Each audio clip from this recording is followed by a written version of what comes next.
it's different. OutDrank The Coverage, that's the name. For the sports, the food, the whole game. We talking touchdowns in that silver screen. The smoothest host that you ever seen. Roll through on Thursday, 5 p.m. sharp. Let the good time. You know, I can't really hear much of what you're saying when the intro song is playing. That's the spot. Why? Because it's too loud. That happy hour hit. How are you doing, brother? After the audio and video technical difficulties we had, I'm glad we're on. I'm sorry, everybody, that we're 10 minutes late, but here we are. What? We said we start at 6. The timer started at 6. We have 12,000 people watching us, and you're wanting to apologize. Where'd your background go? I kept having audio issues when I put it on, so I just took it off. Try it again. I think that was with so this has just been one of those couple days. I was supposed to record a high school stuff yesterday, and both the production computer, which I normally use to record, and the laptop, which I use for my information, both are on the fritz. Did a bunch of resets and stuff. The laptop one seems to be fine, but the production computer, I need to figure it out. It's kind of dying. And, you know, to be fair, I've had it for 3 years, and there's about 100, probably 200 videos on it. And so Yeah. It's been a little weird. My camera might go wonky at times because this USB gets weird if it moves, and I tend to move my laptop a little bit while we're talking. But it doesn't not matter because internally the pro, the one time, not 2 time, not 3 times, just 1 time, 1 league, not even 2 leagues. Fantasy football champion commissioner, how are you doing, and what are you drinking? Well, I'm doing pretty well, man. I'm trying to drink a smoked old fashioned. Right now, I got my old fashioned set up. I got my bitters, my simple syrup, cherries. I'm doing a short barrel whiskey. It's apparently a toasted small batch that's has some information on here for you. Aged at least 4 years. It was born in Kentucky but raised in Atlanta, which I found funny because they couldn't say the city in Kentucky, but they just said Atlanta, Georgia. So I'm going to try to smoke this live. All right. But anyway, while I'm trying to do that, Terry, the host, how are you doing? And what are you drinking? I always seem so ghetto to you. You're like, I'm doing this with the bitters. I'm doing 99 proof watermelon. I'm taking it light today, so I'm just doing a few 99s. Oh.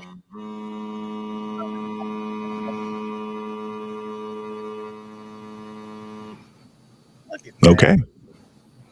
Look at that. Hey, that went way better than the first time. All right. I still need to bring this over and do it for your vodkas or your 99 proofs or for, studio wife, her Tawaka. Yeah, I'd love to just try it to see. It's kind of like the pickle phenomenon. Just pickle it. Delicious. I'd like to just smoke some Tawaka vodka and see. Yeah. All right, well, that's all right. Anyway. Talk to everybody later. Have a great day. So what we're going to do today is kind of doing some we have an issue where when we get together, we drink before we talk. And so it tends to these shows. I always go back to, and I might play this for one of our shows. I always go back to the Family Guy episode where they think they're doing so great in the variety show, and then Chris is like, "Wait a minute, how do you think y'all sounded?" And so they thought they sounded like 2 great folk singers from the 70s because they were smoking weed. And then when he plays the video, they're like, "That's kind of what happens." It doesn't get that bad. I promise you, they're really fun shows. But sometimes we need to kind of be a little bit more concise. So that's what we started to do today. We've been going over the 90s Super Bowls, a new series we're starting each decade. We're going to rank the Super Bowl winners.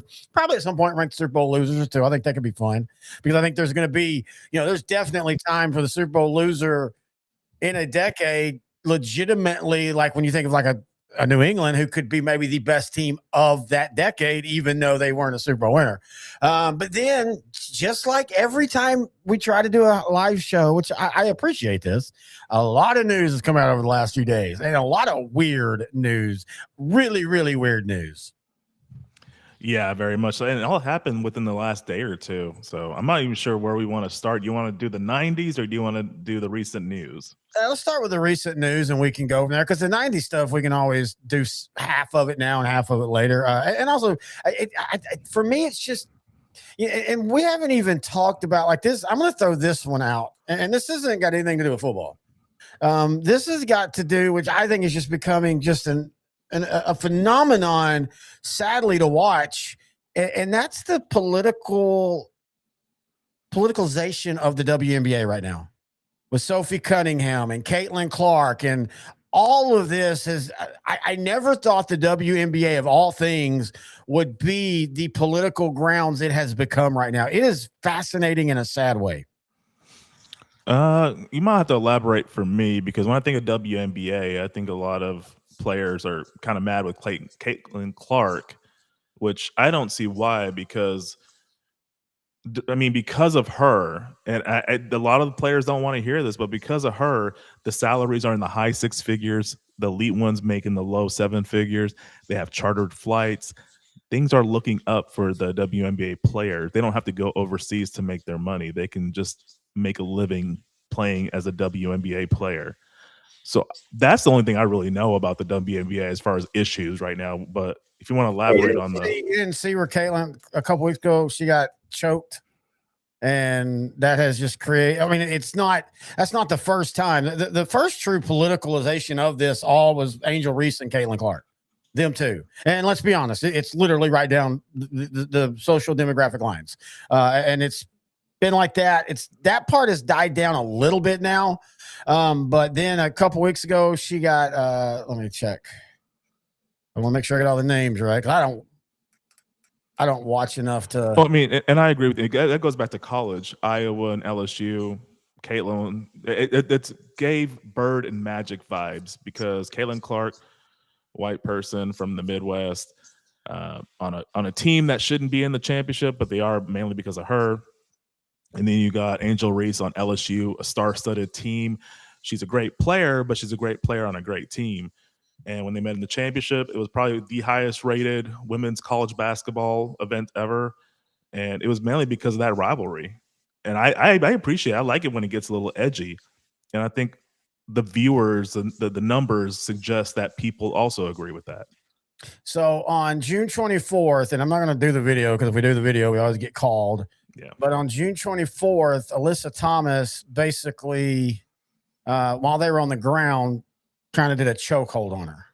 Mm-hmm. And I guess the play wasn't really called like it should have been. There was no call in the play. At worst, it was a foul. I mean, at best, it was a foul. At worst, it was a technical too, and probably could have, somebody get kicked out. And that's just kind of reignited this storm because Caitlin Clark, I mean, you watch her play, and she just does not look like she's having fun.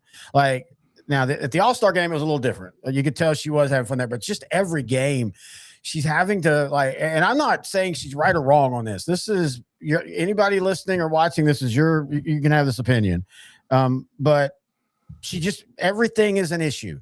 She can't get a call. She's always whining about her calls.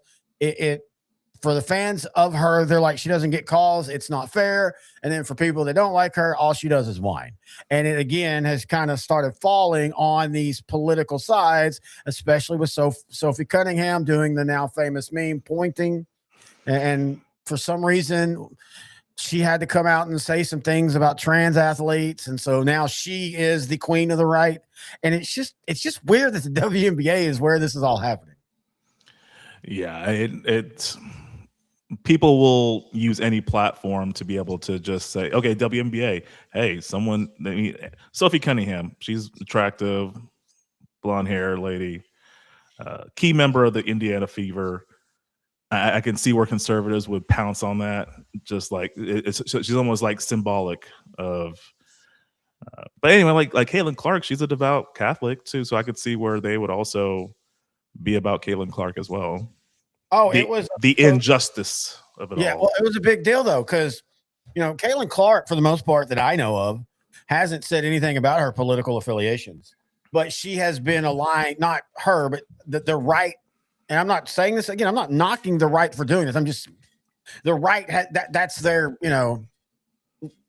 white Larry Bird.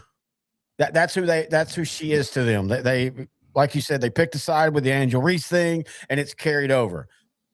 This week at the All-Star game, she was seen hanging out with Obama. And now the right's all like literally like, wait, I thought you were one of us, even though she's never claimed to be anything politically. I don't know. Unless you just truly, truly believe in what you say, right or wrong. I don't care if I agree with you or not. I don't know anybody talks their politics if you're an athlete right now, because you're not going to win 50% of people just simply by what you say. Yeah, I mean, all these athletes are trying to market themselves, especially the WNBA. They're just now starting to get some significant money, so they're trying to capitalize on that. Doing something polarizing, like declaring your political affiliation, probably not the best of times to do it. Now, when President Obama came there to the WNBA All-Star game, it was a surprise to a lot of the players. They were just happy to see President Obama, whether they support him or not. Is kind of cool. I mean, like, you and I were in a room and we saw former President George Bush. You know, despite whatever you might agree or disagree with, it'd be pretty cool to be somewhere in the same room as the president, and he's also conversing with you. That's kind of cool. Speaking of, me and Grant almost ended up on his ranch once. Really? Oh yeah, he's down in Crawford, and we were just killing time. Wanted to see, like, Grant kind of knew in the area where it was, and so not to be confused with former Cowboy guard Crawford Kerr. No, correct? Okay. Hey, well played there, sir. But we're driving around, and all of a sudden, like, one SUV gets behind us, a second SUV gets behind us, and then up like 3 roads down, there's an SUV block, and we realized maybe we should turn off. Let's just turn off right now. We're good. That was the same trip. We also went and looked at the Waco Davidian compound. Of course. Yeah, that's what we do. You and Grant. I want to miss those road trips. But yeah, I just wanted to bring that up as an aside, simply because I listen to Bill Simmons. He's one of my favorite podcasters. He's the guy that made me realize we can talk sports and movies, because that's his whole thing, The Ringer. They talk sports and movies and TV and a lot of other stuff. And I have listened to him. He's probably the guy I've listened to the longest. And he was talking about it a couple of days ago, and it just stuck in my head how just I never, if you'd have told me, like, I got the NFL, I get why that with Colin Kaepernick, whether I agree with what people said or not, I get why that was a big thing. It's football. There's 100 million people watching. The WNBA, that just felt like a weird hill for some of these people to die on politically. It could be anything. Politics will do that to people. It just warps their mind, whether it's far left or far right. I don't like it. It's just, it almost makes you feel like the movie Idiocracy is a true account, not set place 500 years into the future, set place basically 20 years after that movie came out. And the sad thing is both sides will look at that movie and say the other side is like that. That's where everybody's wrong. I'm just saying. That's my point. 100% agree. Caitlin Clark didn't have a car wreck, as Kyle Shanahan apparently is driving the Tiger Woods style. Actually, this sounds really, man, I didn't even see what you had posted to me about what Chris Sims said, former Longhorn Sims. Him and Kyle Shanahan played at college. They're best friends. And he talked about it. Man, Kyle Shanahan looked like he, averted a major possible loss of life. Yeah, so he had a head-on collision with an SUV, and this happened. So, like, there's 2 parts. One, he's a head coach for the San Francisco 49ers, great coach. He suffered a lot of cuts. He almost lost his right eye, and then he also got a concussion. And that might be the one that's the biggest issue, because San Francisco, week 1, they have to go to Australia. I don't know if he'll actually be medically cleared to even travel by then. And that's one part. And then the other part is when the public found out about this, which apparently was 11 days after the accident happened, which for you and me, that kind of raised a red flag. Like, why did ESPN just keep this story to themselves? Do you have any thoughts on that? I mean, I don't think this is hard. I don't think we have to know everything about everybody. By all accounts, at least as of now, there was no alcohol, no drugs involved. This just seems like just an innocent accident, an accident that happens. he might be at fault. We don't know. So part of me is like, why should we know? He didn't die. He didn't kill anyone. He didn't lose it, But then also, if someone had that news in a news organization, especially one right now, we can kind of just blend this into the ESPN's laying off a lot of people, and comes out Pat McAfee basically used some insider knowledge to vote to bet on sports. I mean, like, this is a really black eye for ESPN if you're trying to get anybody to believe in you anymore.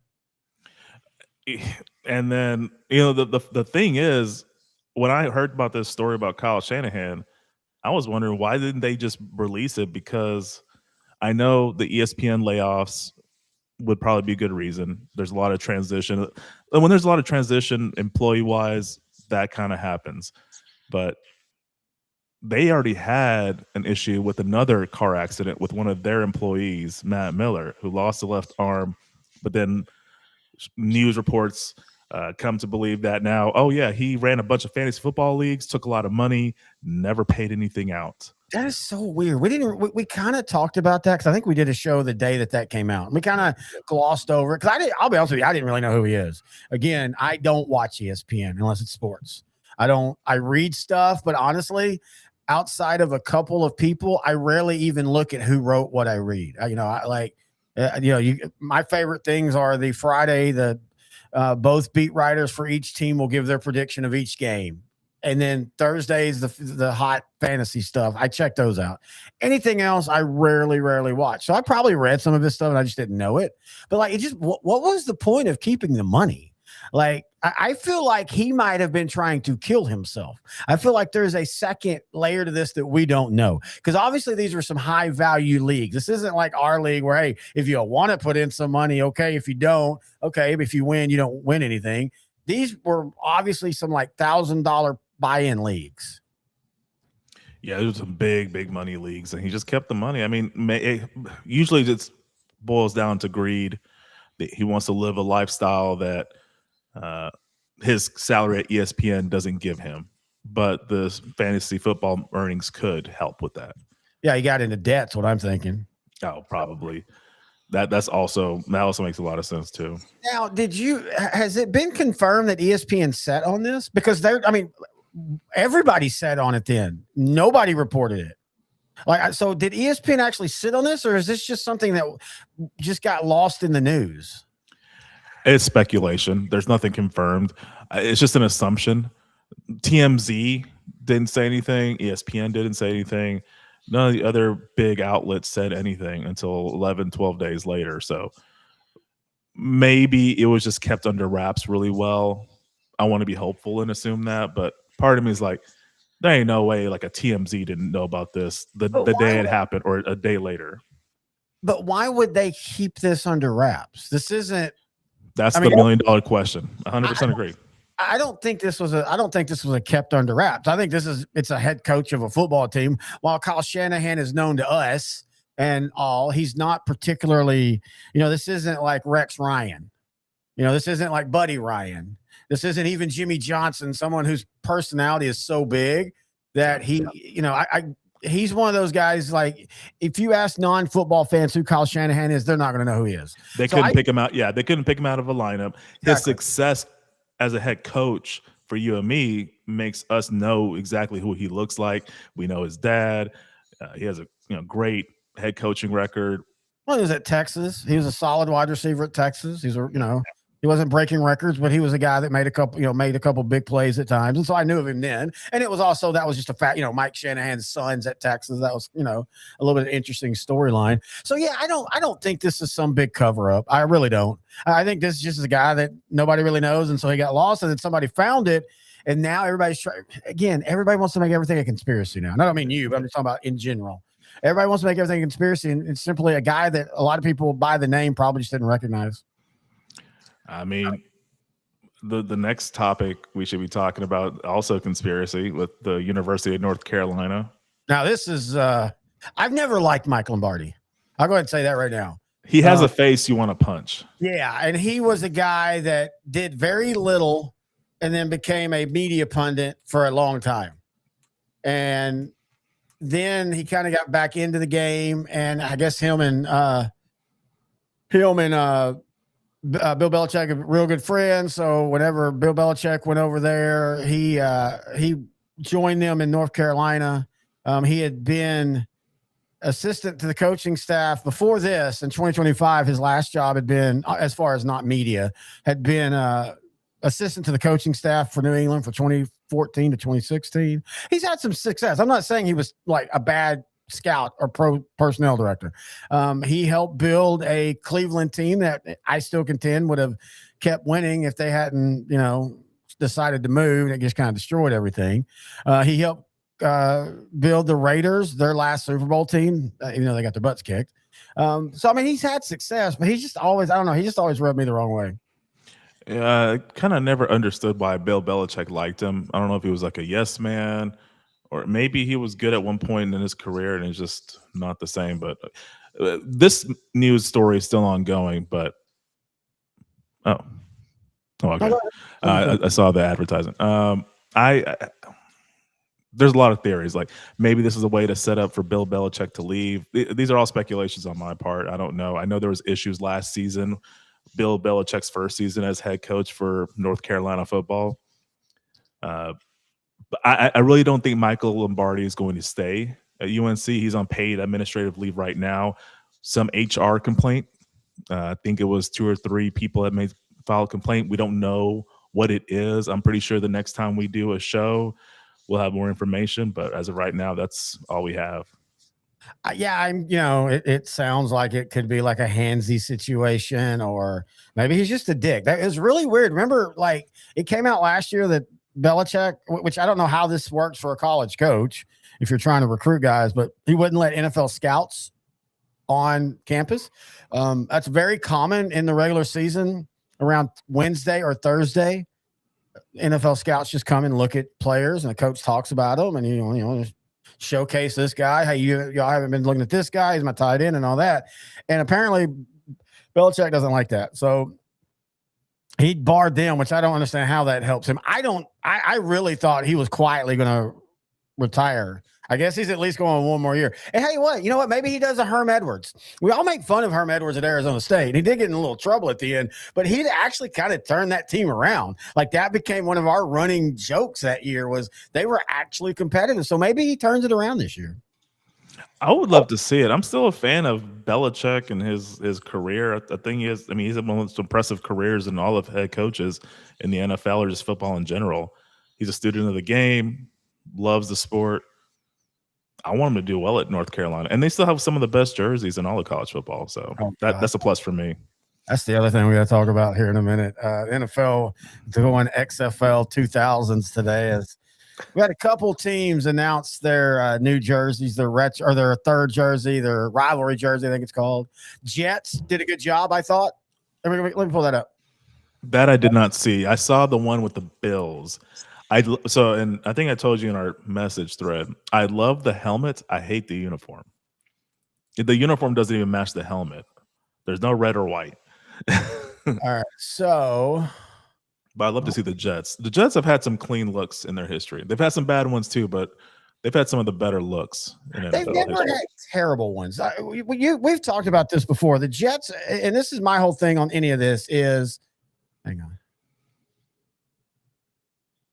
That's not really giving me. Why is there not more? You feel like there'd be more. God dang it. The Jets have 2 good looks. Just flip between them. That's all you really have to do. It's just flip between your 2 good looks. When you have the green helmet, when you have the white helmet. And they actually did that and still did something a little different. Sorry, I'm trying to find. I can't believe I can't find like 75. Okay, we'll just do this. The internet's weird right now. All right, so here we go. Screen share. Instagram. All right. Oh, I do like that. And well, okay, I'm gonna nitpick. I kind of wish the Jets, the color was the same as the green on the jersey, but I do like it. Like you can see like the word Jets is a little bit darker, but I think that's on purpose. Okay. I wish it was up to the same color, but I like it. It looks good. Yeah, that looks great. I like it. They're going to wear it at their home opener. And of course, they'll wear it a couple other times as well. So I'm guessing their home opener is a night game. Maybe They should ask the fans to all wear white. Yeah, it like, is kind of like how Penn State does it, the whiteout. Yeah, let me see.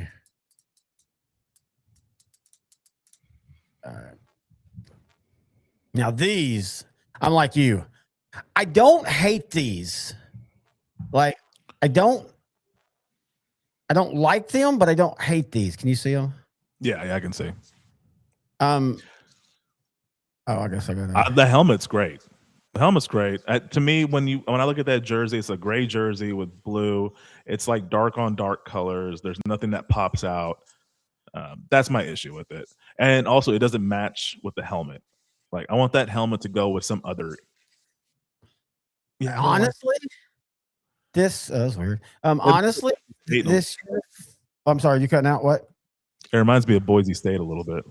Well, I was gonna say it reminds me of 2003 era creative school on NCAA. Like that was always one of the cool looks at the time because the whole gray look was kind of starting to be new, and so more teams were doing that. I don't hate it. I got to see it on the field because there is red in the uniform. Yeah, it's very hard to tell, but okay.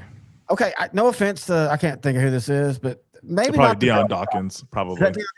Yeah, maybe not the best guy to show the uniform. Just saying.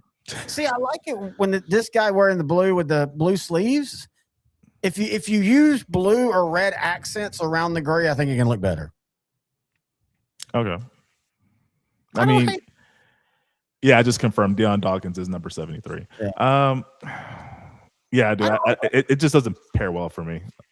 I don't disagree with you either. I think they're one of those. I want to see them on the field. Like, man, I do think that would look good playing, say, New England in their old Reds. That would look good on the field. That actually, okay. I have to see it, but yeah, I think I agree with you there. That's why we've always said this about uniform games. It's really hard. It's not just about how the two uniforms look. It's how they look on the field together. Sometimes the same two uniforms at night don't look as good or look better than in day. I always call it the NFC East noon.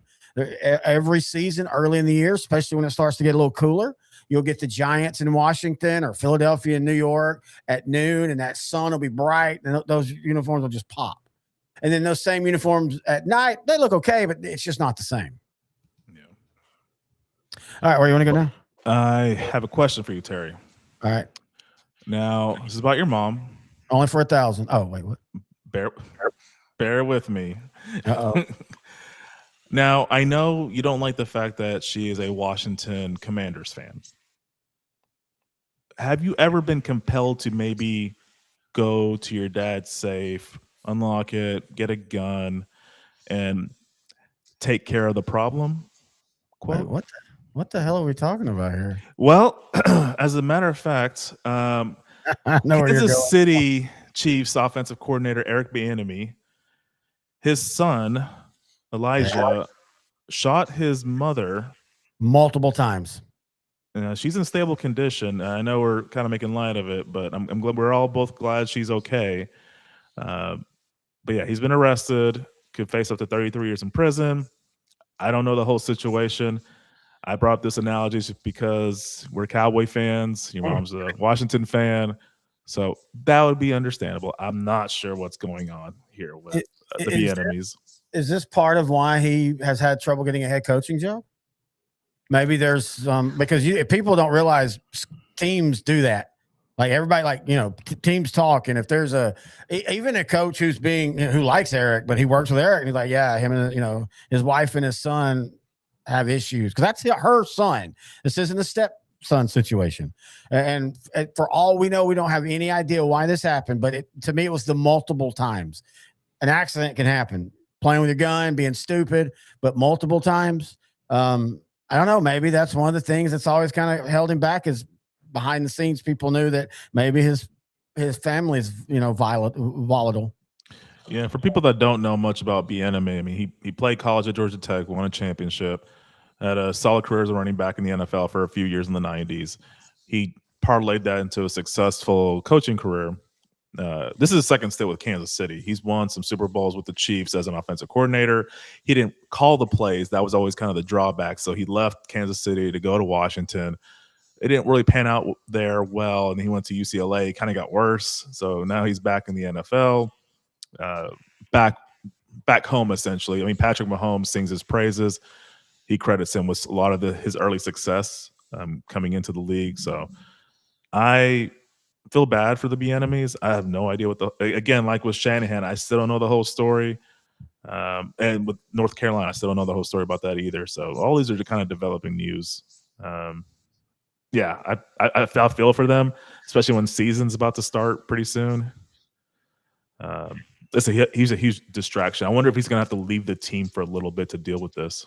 That's a good point. I mean, he technically has as their passing game coordinator. That's weird to me that you do that now. I'm not saying it's wrong, it's just weird. But passing game coordinator is taking over the offense. As you said, Bieniemy's back as offensive coordinator for Kansas City. I think as long as there's something, and I don't, as of now, nothing from this should keep him from it. I kind of feel like he's the next in line to be the head coach.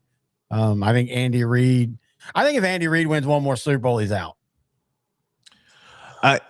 For me, I think he'll stay until he breaks the coaching record. It might not be that important to him, but I think he should stay because that Don Shula coaching record, we've referenced this on shorts a lot of times on our live shows. It's almost an impossible record to get because it has to be a lot of consistent longevity. It's really hard to do it with one team. Even Don Shula, like he did it with the Baltimore Colts and more famously with the Miami Dolphins. Andy Reid, I think he spent more time now with the Kansas City Chiefs than he did with the Philadelphia Eagles, but continued success through different eras of football, late 90s to 2026. And it's very impressive how he's been able to step up his game. Oh, no, I agree totally. Again, he's one of my favorite coaches. In fact, I still right now, I have him and Sean McVay 1 and 2, and you could argue either one is number one, and I'd be perfectly fine with it. Yeah. The Rams are set up. And my only concern with Sean McVay, I mean, he's only 40 years old, but he's had so much early success, and he's viewed very fondly by the media and players and other coaches. I don't know if he'll stay till he's 45 or 50. I just because he almost retired after they won their Super Bowl in 2021. Now, he has walked that back and said that he was never as serious as people like. He made a comment, and I think it was more. I mean, I think there was some truth to it, but I also think it was meant more tongue in cheek than people took it. But yeah, I agree. I've said before, he has that John Madden effect. Joe Gibbs, I know Joe Gibbs came back, but he left and went and did racing for 20 years, and he was still very young and still, the team had gotten bad. I mean, he could have easily stepped down from Washington and went to anywhere else in the NFL without an issue. He just didn't want to. And I could see Sean McVay doing that. Yeah, I'd love for him to coach longer. He's a genius. And he's fun. Yeah, he's fun. He's very creative with his offense. I love that he likes running the ball, but he does it very creatively with not really the best offensive linemen, but they're usually good enough. And he's just great at designing plays and schemes. So, I want to pivot to NBA. All right. I love this move, but I think a lot of people are scratching their heads. LeBron James signs a 2-year, $8 million deal to basically finish his career with the Philadelphia 76ers. I'm in favor of it because they got Jaylen Brown, they got Joel Embiid, they got Edgecombe, they got Tyrese Maxey, and then they add LeBron to that roster. I think it's a good move. I can see why he wouldn't go to Miami. All they have is Bam and Giannis. It's not a deep roster. They'll be good, but I think LeBron doesn't want to carry the load anymore. Yeah, no, exactly. I think he wants to play 25 minutes a game. And, sit out second and third quarters. I like it. I think for Philadelphia, they have yet to get to a Eastern Conference final with Joe Embiid, so this will be their best chance. I think he plays 2 years. I will never, ever understand the NBA fandom's hate for guys that move to play on championship teams or to try to win a championship on a different team. People talk about Jordan like Jordan built those teams when that wasn't him, the GM. And it took many years. In fact, it took so many years. A lot of people before they got good was starting to say, should Jordan go somewhere else? Should he go to New York to Boston to the LA Lakers because the Bulls weren't going to give him enough? And then Scottie Pippen, and they made some more right moves. I've never understood why LeBron James gets knocked for that, like it's some negative. Like it makes you a lesser player because you want to go to a place where it will be easier for you to win a championship. Isn't that what we want free agency to be? Yeah, people didn't really knock Kevin Garnett for leaving, or really all the other super Karl Malone for leaving. I mean, back in the 80s, Moses Malone left to go to Philadelphia and got his ring, So I will say with Malone, though, he was older. I think that was just more seen as a. And again, hang on. Never can remember where it is. Well, now know it. There we go. To be fair. This only started with LeBron James. The decision, that whole thing, how that went, how everybody hated that for what I never understood why. I think I know why. It's because he had like a whole press conference, like a whole event to make this decision. It's, as an only child, it's the most only child thing you can possibly do. Like, here's me, everybody. Pause your daily life. I have something to announce. Type deal. It's a very only child thing. Yeah, we eat up, not we, because I don't really like them, but we as a society eat up the high school student doing the hats and having 3 hats and doing the fake, and throwing it away. We're fine with that. But LeBron James, look, I've said it before. I don't know if he's the greatest of all time. I think he's in the conversation. I also think he is the most examined superstar of all time. I mean, we knew of him when he was 15 years old, and he actually became what we thought he could. Same thing with Bryce Harper. Bryce Harper has played so long now, he's looked upon different. He used to be hated because he was brash when he was in high school. His family was brash, and he went out and he lived up to it. And so I always feel that those two are the most their lives have always been looked at by everybody. Yeah. LeBron, he's 6'8", 250. Flies he glides. He doesn't play like someone his size. So everybody just assumes that he's going to be better than Michael. He's going to play selfish basketball when they need him to. But then they see him in the finals and he's like, he'll get you 12 assists, but they're kind of wanting him to get 60 points instead. So I don't understand. I know why there's hate. He's still a great player, but everybody always wants to say, okay, who's the GOAT? Who's the greatest of all time? Is it Kobe? Is it Michael? Is it Kareem? Is it Magic? Is it LeBron? I've never understood Kobe being in a conversation. I don't get it. I'm not saying he wasn't great. Kobe Bryant. There's a lot of love for him, and then since he passed, there's the love has grown exponentially. That's fair. And I get that, nostalgic. He's dead. It's sad. But even before that happened, though, I just think, and this is not a knock. I just think people liked him. They liked how he played. And so they were fine with him shooting 100 shots. That was never looked down upon. He wasn't particularly, even though he got this perception of being, and this is why perception in sports sucks when you look at players like Tony Romo or even Dirk Nowitzki. He wasn't clutch. Even though he actually was statistically, Kobe wasn't clutch. Go look at his statistics. He really was not good having the ball in his hand with the last shot. But he did it so many times that, of course, some of them went and some of them were legendary. And so people think in their mind, oh, he was clutch. Yeah. And, again, since he passed, you'll really only remember the ones he made, not the ones he missed. So to your point, I agree with you on there. He's still an all-time great, but yeah. No, I think he's an all-time great. I don't know. I think he's bottom top 10.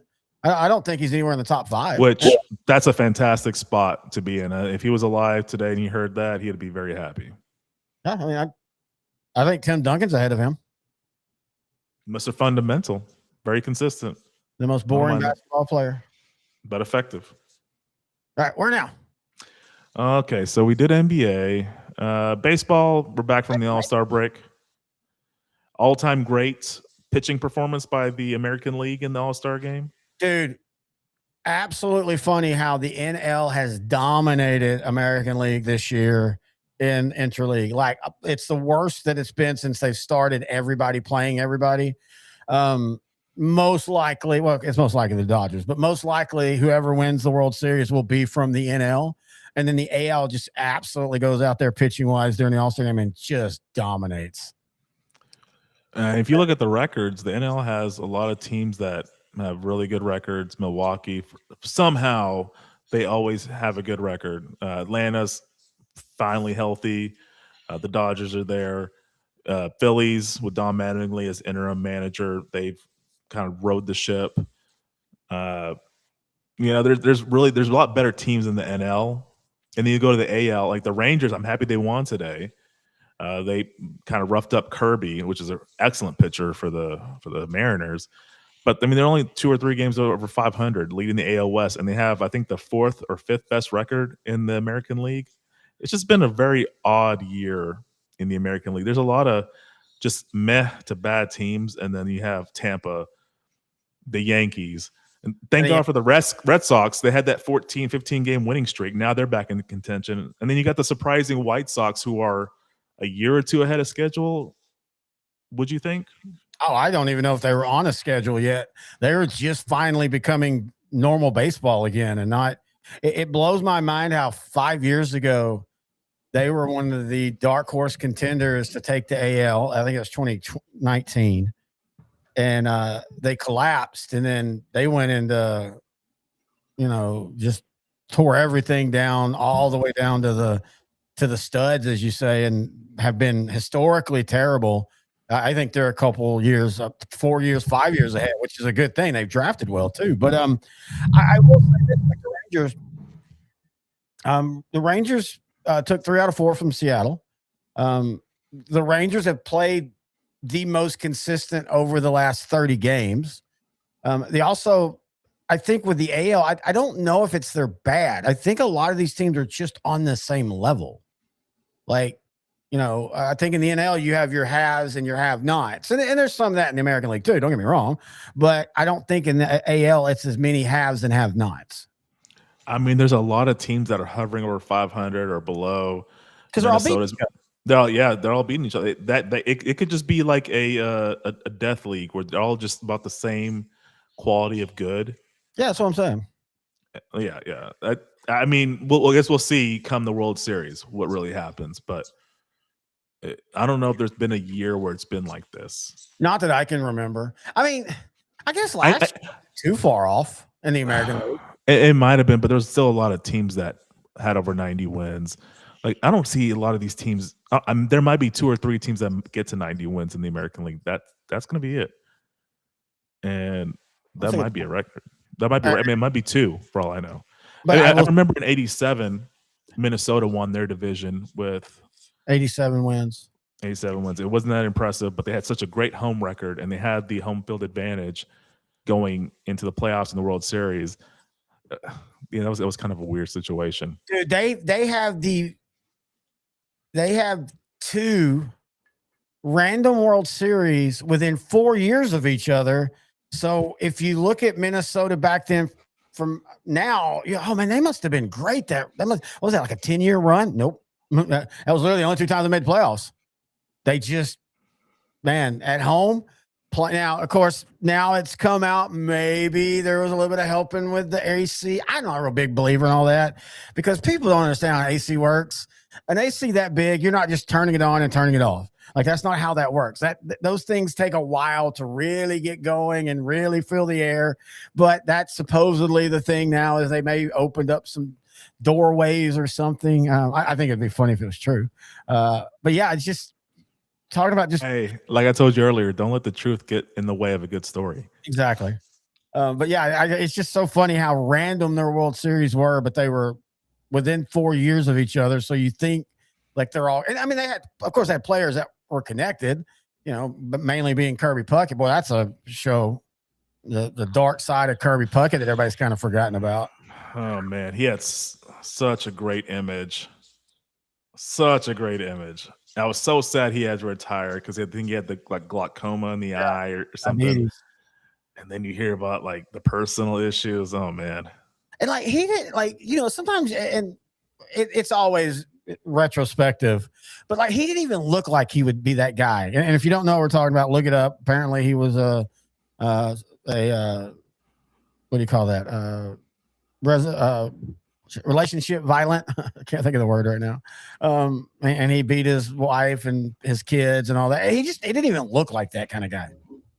I mean, he had such a squeaky clean image. I thought he was like the perfect family man. I could see him in a photo shoot with wife and kids, all smiling and happy. Like he was the guy you should promote in baseball. Like he should be the poster child. Like he should be the one. Yeah, he was. And winning 2 World Series kind of helped with that too. Oh yeah, I mean, I think if it wouldn't have been for the what came out, I think he'd be in the Hall of Fame. Also, Minnesota is famous because it has one of the most underrated sports movies about the Twins in a premise that should not make sense, but Little Big League, where a kid takes over managing. But what's famous about that is not only that, is how many actual MLB players are in the movie, including a bunch of Texas Rangers from the time, Rafael Palmeiro, Pudge Rodriguez, future Ranger Kevin Elster, possible sexual predator Timothy Busfield, which sucks. I really like him as an actor. But yeah, I mean, that movie is actually really, really good, even though the idea is really dumb. Yeah, the 90s had a generation of those baseball movies, like Angels in the Outfield. And I always forget, was it Rookie of the Year? Yeah, Rookie of the Year. The Cubs one? Arm, yeah. He ends up playing. He's the guy that also ends up in American Pie. And by the way, Rookie of the Year is really funny too. Like there's a lot of subtle humor in that movie if you get past a kid getting the pitch in majors. Yeah. Sandlot's the best one.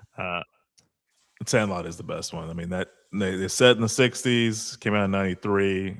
Everybody kind of quotes that. It doesn't matter what age you are. That was a great movie. Yeah, I mean, I was a high schooler when it came out, and yet I think I was in college when it actually officially came out.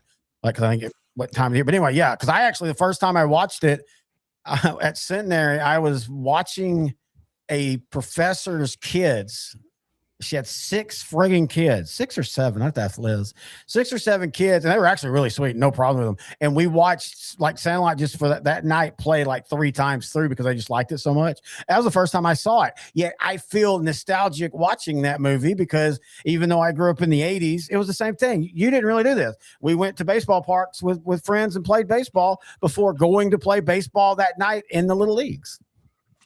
So yeah, for me, I lived in apartments growing up, but there was one in particular in Irving. It had a diamond-shaped just grass area, about 100 feet. We measured it because we're big nerds, and it was a perfect situation because I was about 10, 11.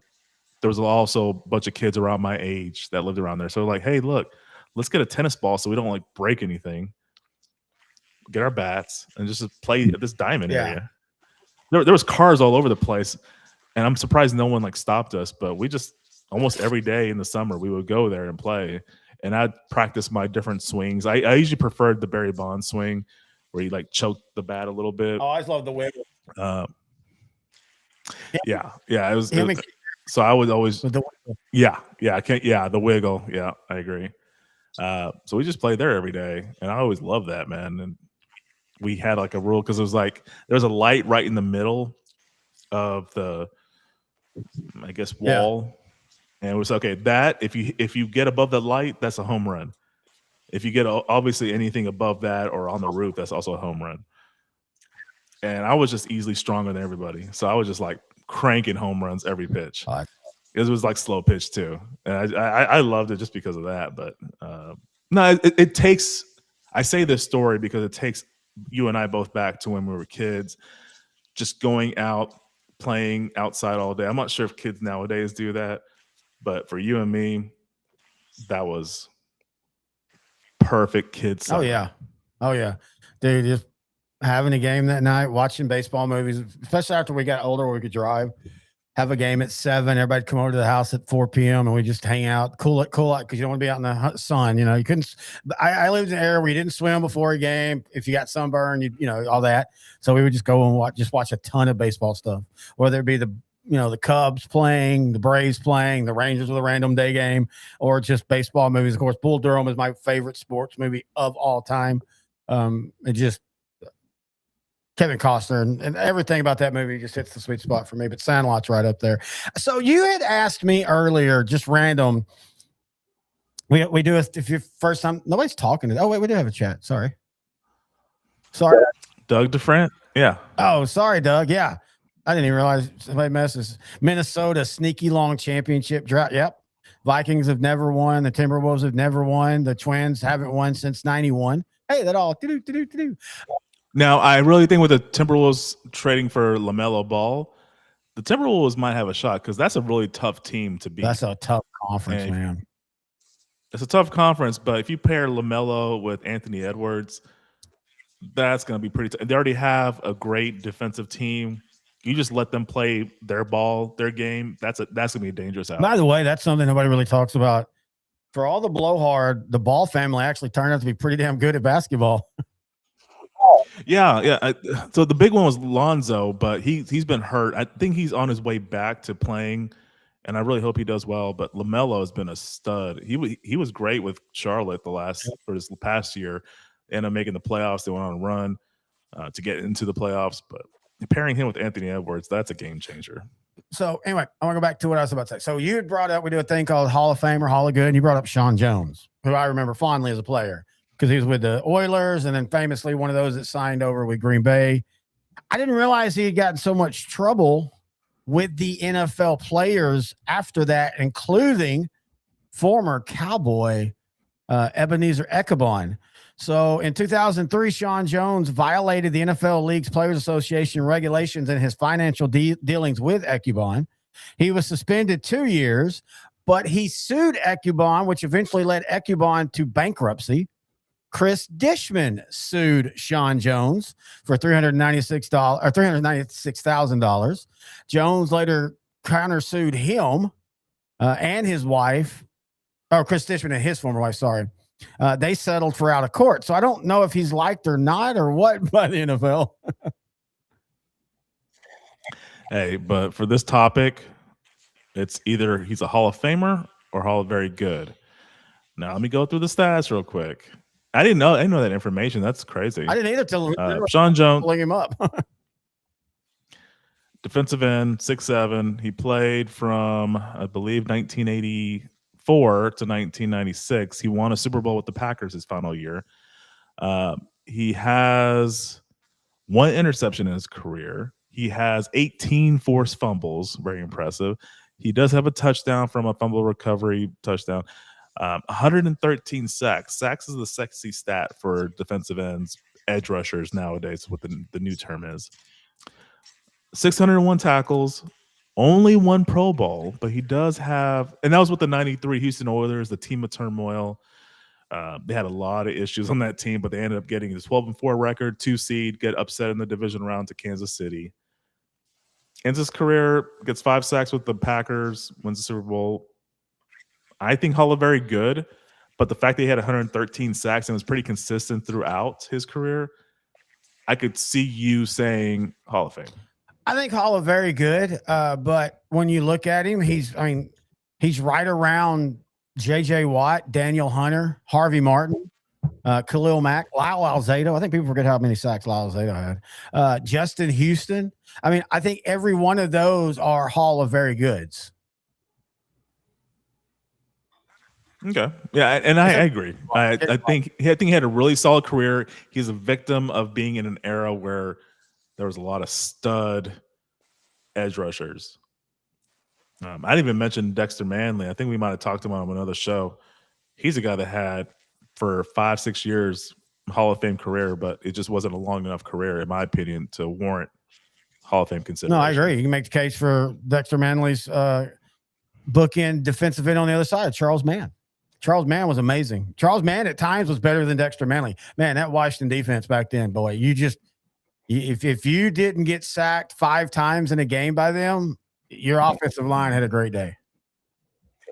I think Sean Jones also gets hurt by the people don't. This was back before you really talked about a guy who could get sacks and play well against the run. Yeah. And he also All around player. Kind of like former Cowboy DeMarcus Lawrence. Yeah. Who, congratulations, won a Super Bowl. Yeah, I mean, he keeps playing. He's gonna at least be able to have a conversation of should he be in the Hall of Fame. Oh, I 100% agree. I mean, to me, DeMarcus Lawrence going to the Seattle Seahawks in 2025 was akin to Charles Haley going to the Cowboys in 1992. Yeah. He was kind of the final piece of that puzzle for Mike McDonald, head coach of the Seattle Seahawks, to orchestrate this great defense for the Seahawks that led them to a Super Bowl this past season. I think another thing that hurt Sean Jones is his last season was the year they won a Super Bowl and he only had 5 sacks. Like he fell off a cliff quick. Or he just, maybe he didn't want to have, I mean, he'd played 13 years. Maybe he was just done. Maybe it was injuries. He started 15 games that year. But the year before he'd had 9, the year before 10, the year before 13. So he went from 12, 10, 8, 13, 10 to 9 to 5. So in his defense, they kind of loaded up the 96 season, the Green Bay Packers I'm referring to, with a lot of really good free agents, kind of like the 94 Niners. Veteran presence. They got Andre Rison in a trade. Sean Jones, as we mentioned, Keith Jackson, a great tight end. He probably should be in the Hall of Fame. And then Desmond Howard, like a lot of like good presence. Like for this one particular year, it was kind of just perfect spot for the Packers. Man, Jackson, he's kind of like Novacek. He played better than his stats, but the problem is the tight end position was starting to become about stats in that era. Yeah. I mean, he was kind of a victim of it at Oklahoma. They were just a run-only offense. Their only pass receiving option was Keith Jackson. But he was a consistently good tight end. He'll never be in the Hall of Fame, but to me, I think he was still good going up until his last year. I think it warrants some Hall of Fame consideration. Oh no, I totally agree. I think he was one of the best tight ends of all time. Again, just his stats don't really. Agree. But another Jackson I brought up to you, Harold Jackson. A lot of people don't know about this guy or talk about him. He was a wide receiver, played from 1968 to 1983, played for several teams, most notably those great LA Ram teams from 73 to 77. He had, let me look this up, 5 Pro Bowls back when they mattered. He had 1 first team All-Pro.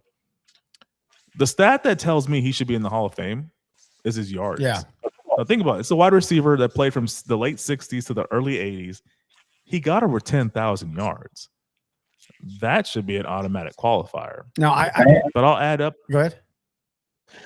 I'll add on to that. Like he had 76 touchdowns. He had 579 receptions. To me, he was on a lot of.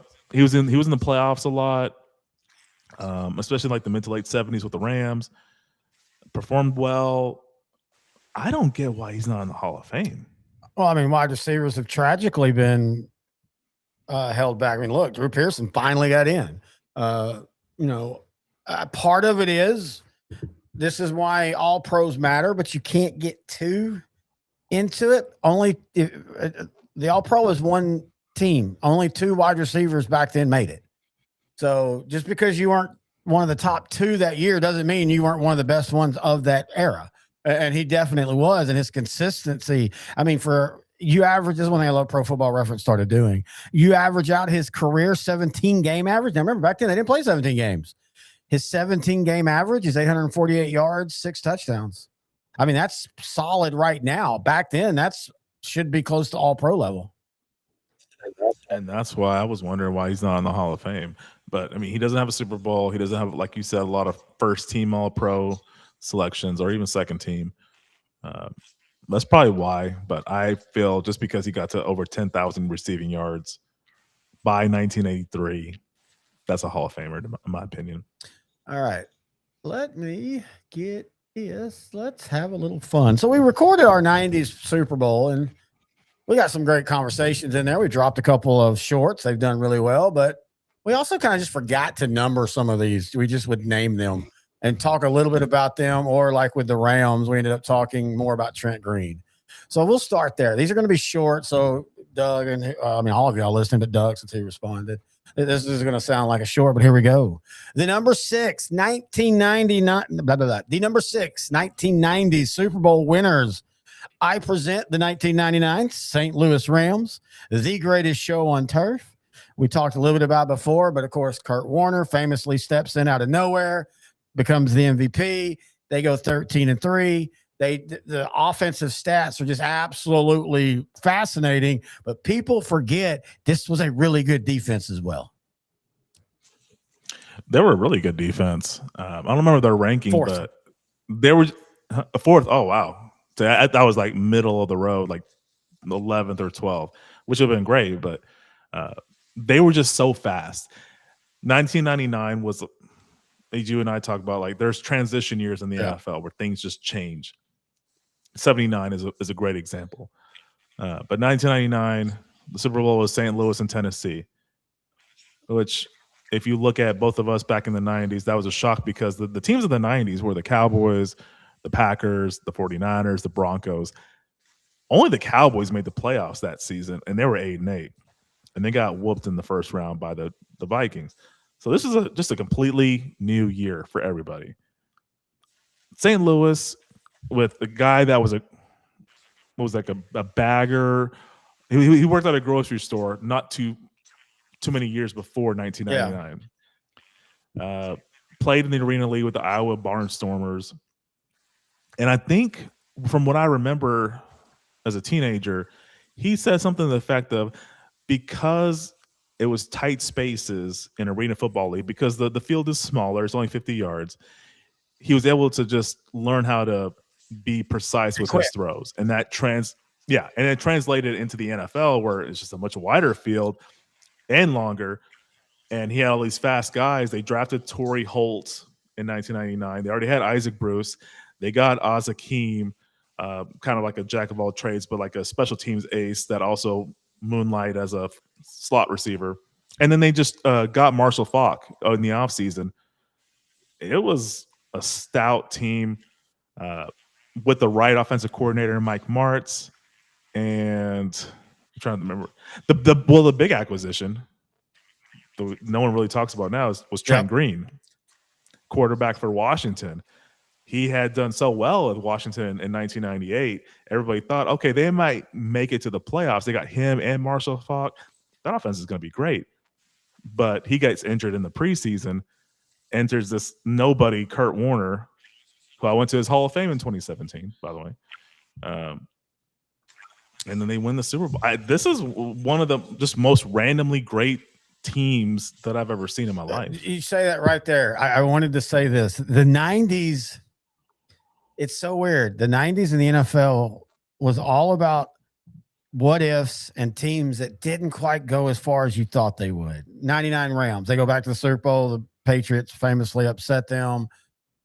They're never back again.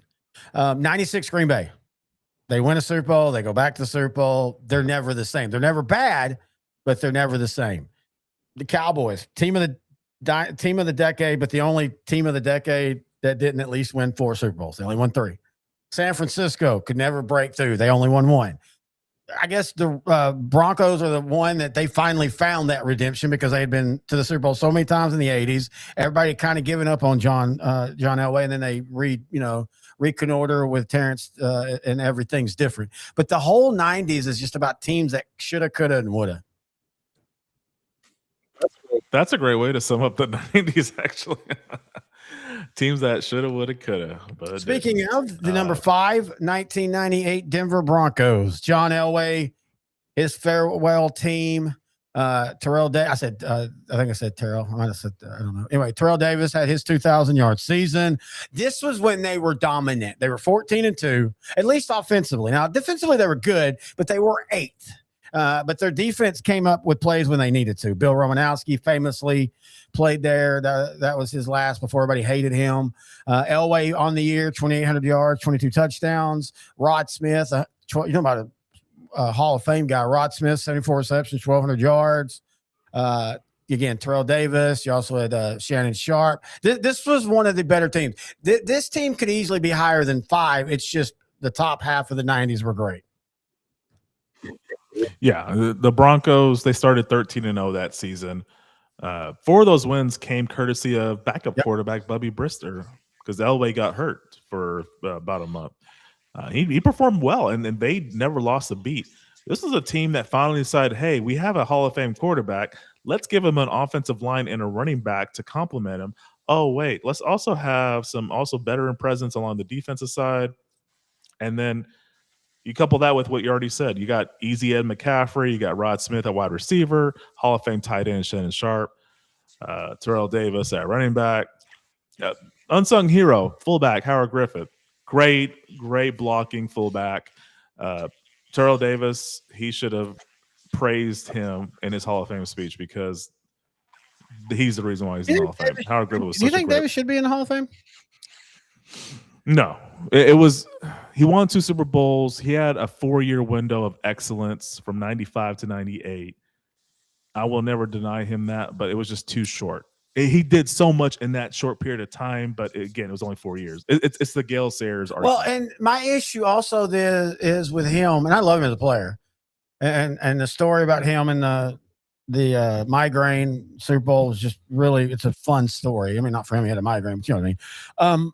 My issue though is once he was done, every other running back kept stepping into that system and having 1,000-yard seasons. I know it wasn't 2,000-yard seasons, but this goes back to the whole talk about Emmett, and people talk about it was only the offensive line. All right, well then what did Emmett's backups do? What happened when Emmett wasn't in the game? The run game tended to be crap. Like that's one of the knocks against even Aikman and even Irvin to an extent. You could miss them in a game and they win. It was very rare that you won a game without Emmitt Smith. And that's my thing with Davis is he gets all the love for what he did. He brought Denver that Super Bowl. He got John Elway that Super Bowl. He had, like you said, one of the best 4-year runs, but then somebody else stepped in and had 1,000 yards. And then somebody else. And so I don't know, man. I'm just so conflicted. I hate not telling somebody that's in the Hall of Fame they shouldn't be in, but I don't feel like he's a Hall of Fame guy. It's just the number of years, because I will say he was better than any of those other running backs, than Orlando Scary, Mike Anderson, and even Clinton Portis. He probably should be in the Hall of Fame. I think he was a great running back, but I think Davis at full 100% health was better than Clinton Portis, 100% health. That cut, whenever he finds that lane, it was unmatched. I've never seen a running back that can just do that cut that Terrell Davis does. I wish he played longer. I'm even glad he's in the Hall of Fame, but if you're going to be consistent, 4 years of excellence should not warrant Hall of Fame consideration. Yeah, I just realized that I forget that 2000 year was literally his last year. Good year. I don't think he got 1,000, but he probably got like 700 yards 200, 282, and 700 is last year in 2001. Wow. Great. I mean, you and I are not trying to dog him. He was a great player. Hey, the 98 Broncos, just to get back to what we're talking about, I remember watching how they lost their first game. It was a Giants team that was starting to ascend with Kent Graham at quarterback. They kind of saved their season. I think they finished 8-8, and the big win was a home game against the 13-0 Denver Broncos. Kent Graham leads them to a dramatic win, and then the next week, the Broncos lose to the Dolphins, if I'm not mistaken. Dan Marino's second to last season. And then they just, ride on through. I still remember the AFC Championship game against the New York Jets with Bill Parcells as head coach. Jets were up. They weren't going to win, but they changed they were the number 2 seed. They changed their look back to the 60s look, which is, you and I both love that look. And they were up in the first half, and then all came apart in the second half. But that was, I guess I only want to say this because I really like that Jets team in 1998. Oh, I did too. I'm trying to look up something. We talked about this before, but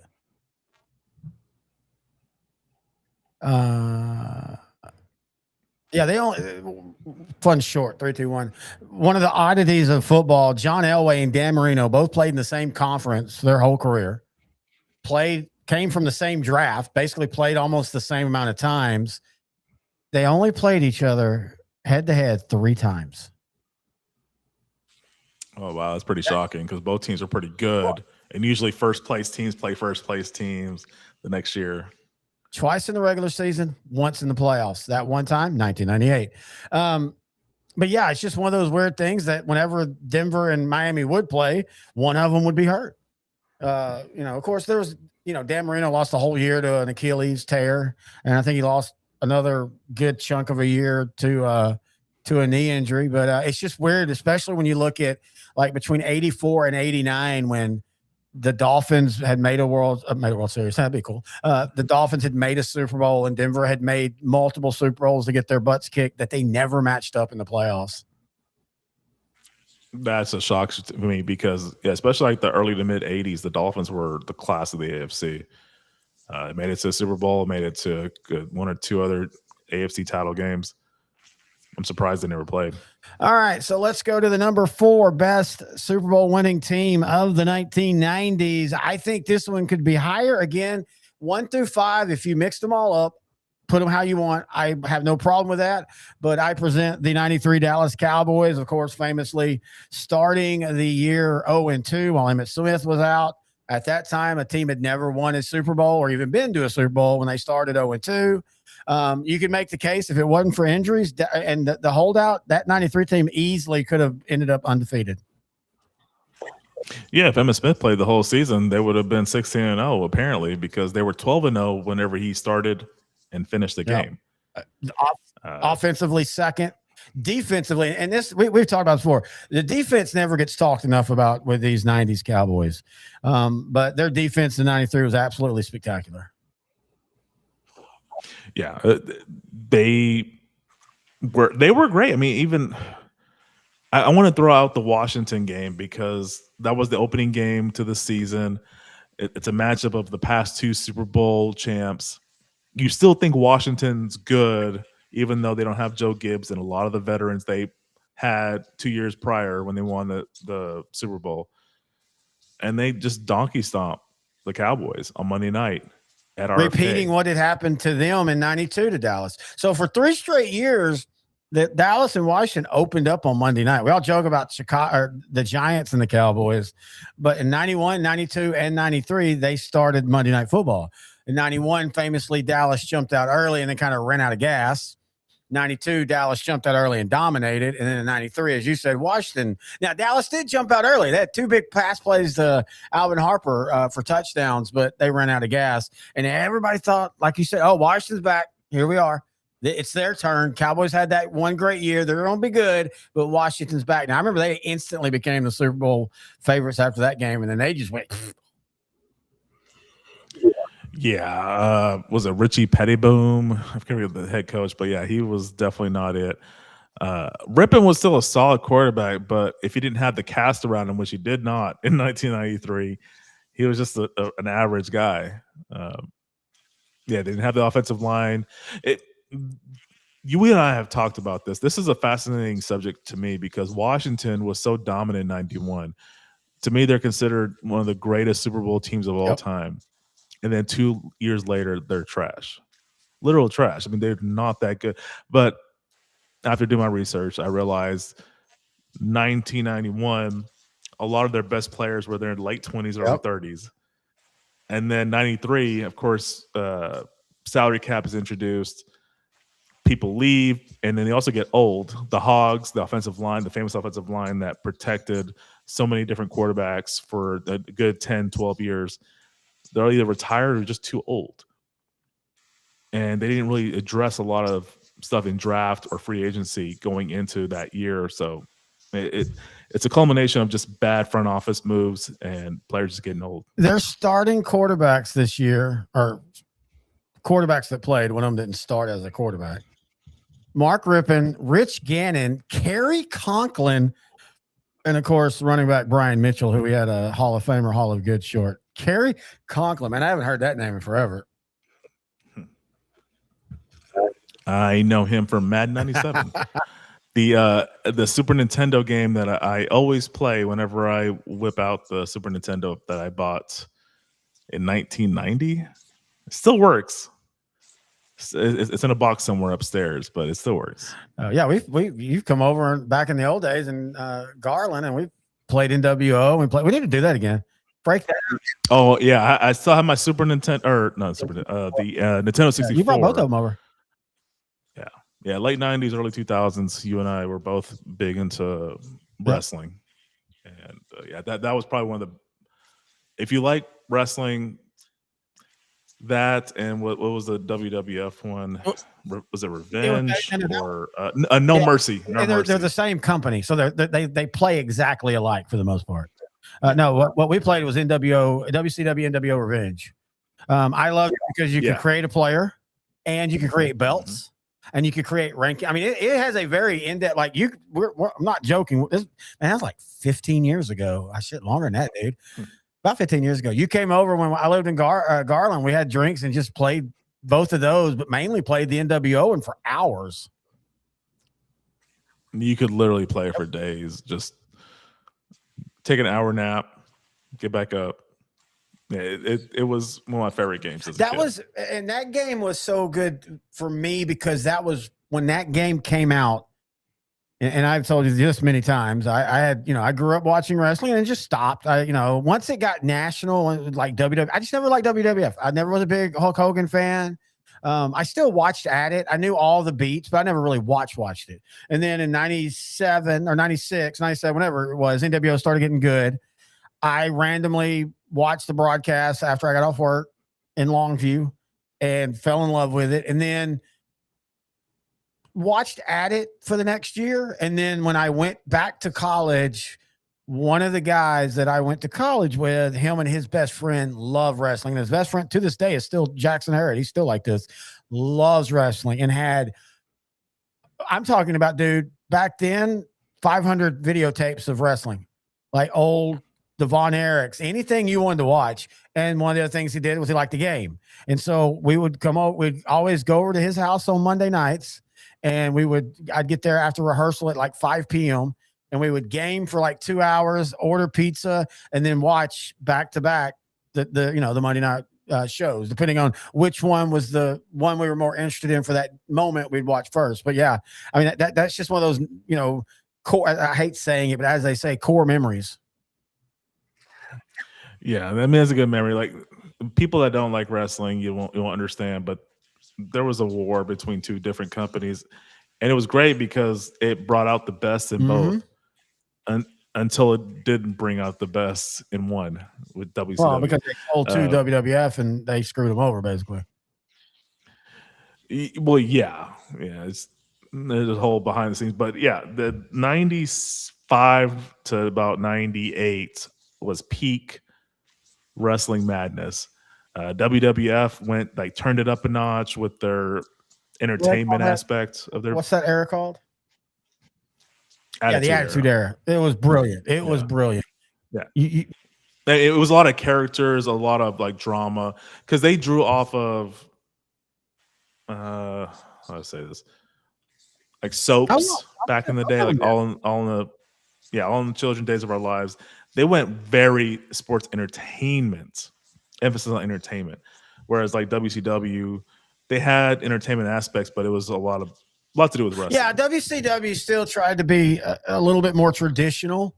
Both sides figured out the anti-hero at the same time because the NWO was absolutely loved, even though they were supposed to be the bad guys. But I always tell people, you don't understand, but the Freebirds in the 80s were that way. The Freebirds. So back then when you had all these wrestling federations and all these areas of wrestling. So in Dallas, the Freebirds were the bad guys to the Von Erichs. But then they would go tape that on Saturday. And then on Monday, they would be in Jonesboro, Arkansas, and they're the good guys with NWA. So they had figured that out. But nationally, you had up to that point had your traditional Hulk Hogan, the Iron Sheik, that's good, that's bad. And it is cool that both of them at the same time found that, hey, with Stone Cold Steve Austin, he doesn't have to be a good guy, but he's going to be loved like a good guy. The Rock, I mean, shit.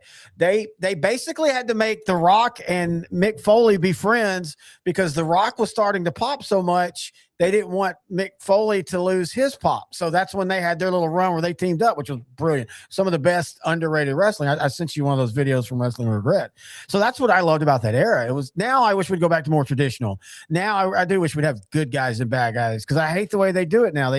Two guys just, okay, y'all are feuding this month. You're going to feud for a month and then you're going to do a pay-per-view and good luck.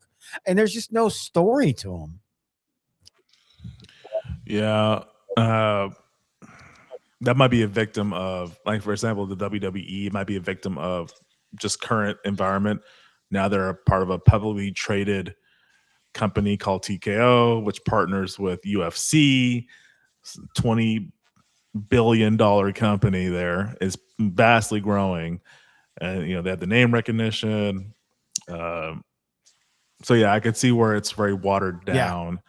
I really watched the product in a long time. I'll watch like old videos because it's like nostalgia, like going back to when I was a kid and I loved it. But the current stuff, there's hits, but there's, to me, and I'm not speaking for everybody, but for me, there's a lot more misses than hits in today's. Yeah, I don't even know who's champion.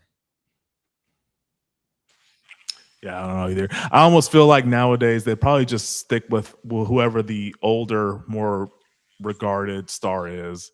So no, and saying that, apparently wrestling right now is having a good run. Like, it's loved, which I'm happy with because I get wrestling. Like, I understand the entertainment aspect. I always bring this up. Like, Robert Downey Jr. is an actor. He plays multiple characters in multiple movies. It's the same thing with wrestling. They've already told you how the sausage is made. They've already peeled the curtain back. They have a reality show on Netflix called Unreal. It's actually really good. Is. I watched a couple episodes. It's pretty good. I just don't know anybody. Yeah, but like, you know, it's scripted. Yeah. So just treat it like any other show. Now, if it's well done, who cares? Who cares? It's, to me, if it's well done, it's the best form of entertainment. Outside of athletics. Yeah, I know. But like movies, TV shows, reality, to me, it supersedes great movies, great TV shows, just because if the story's right, it's a long running theme, and you get like big plots, subplots, and like little Easter eggs. That's a good point. I like that. Yeah, but if it's well done. But the reason why you and I probably don't watch right now is because they're just doing it to they're doing stuff to just raise the stock price instead of just producing better product. Yeah, and I just don't like the way storytelling is done these days. And I mean, that's not just wrestling. That's a lot of movies and TV shows.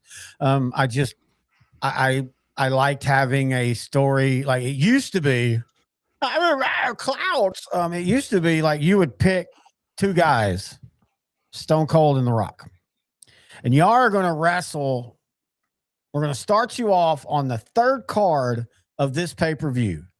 And then in two pay-per-views, you're the second.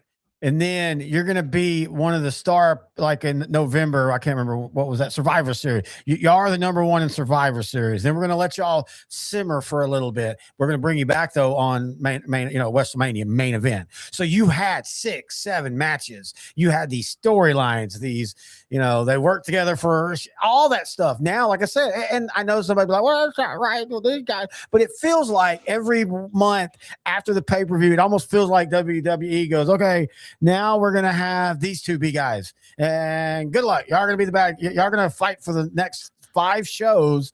We'll never have a winner. And then you'll have one match in the end, that monthly pay-per-view. And that doesn't mean they're not always, it's sometimes great matches. But man, when two guys have worked together 15 times over a year, and then you put and they're good, you put them in WrestleMania, The Rock versus Stone Cold, all of them, you can't beat those. It must be hard, dude, because I think in 2026 they probably have the best roster they've ever most had. Athletic, for sure. Most athletic, definitely. 100%. There is not one guy, as much as I don't know wrestling, but if I go looked at the roster, there's not one guy that'd be like, he shouldn't be wrestling. Even during the Attitude Era, there was like 4 or 5 guys. You're like, really? What? It's like like almost dead Terry Gordy trying to resurrect his career in the late 90s in WWF. Jerry Von Erich. Yeah, I mean, he's part of the legendary Freebirds, and Kerry Von Erich, like you said, he's missing a foot. Sorry, anybody, but this is like the best era. Like, it doesn't matter what size you are, they all can go now.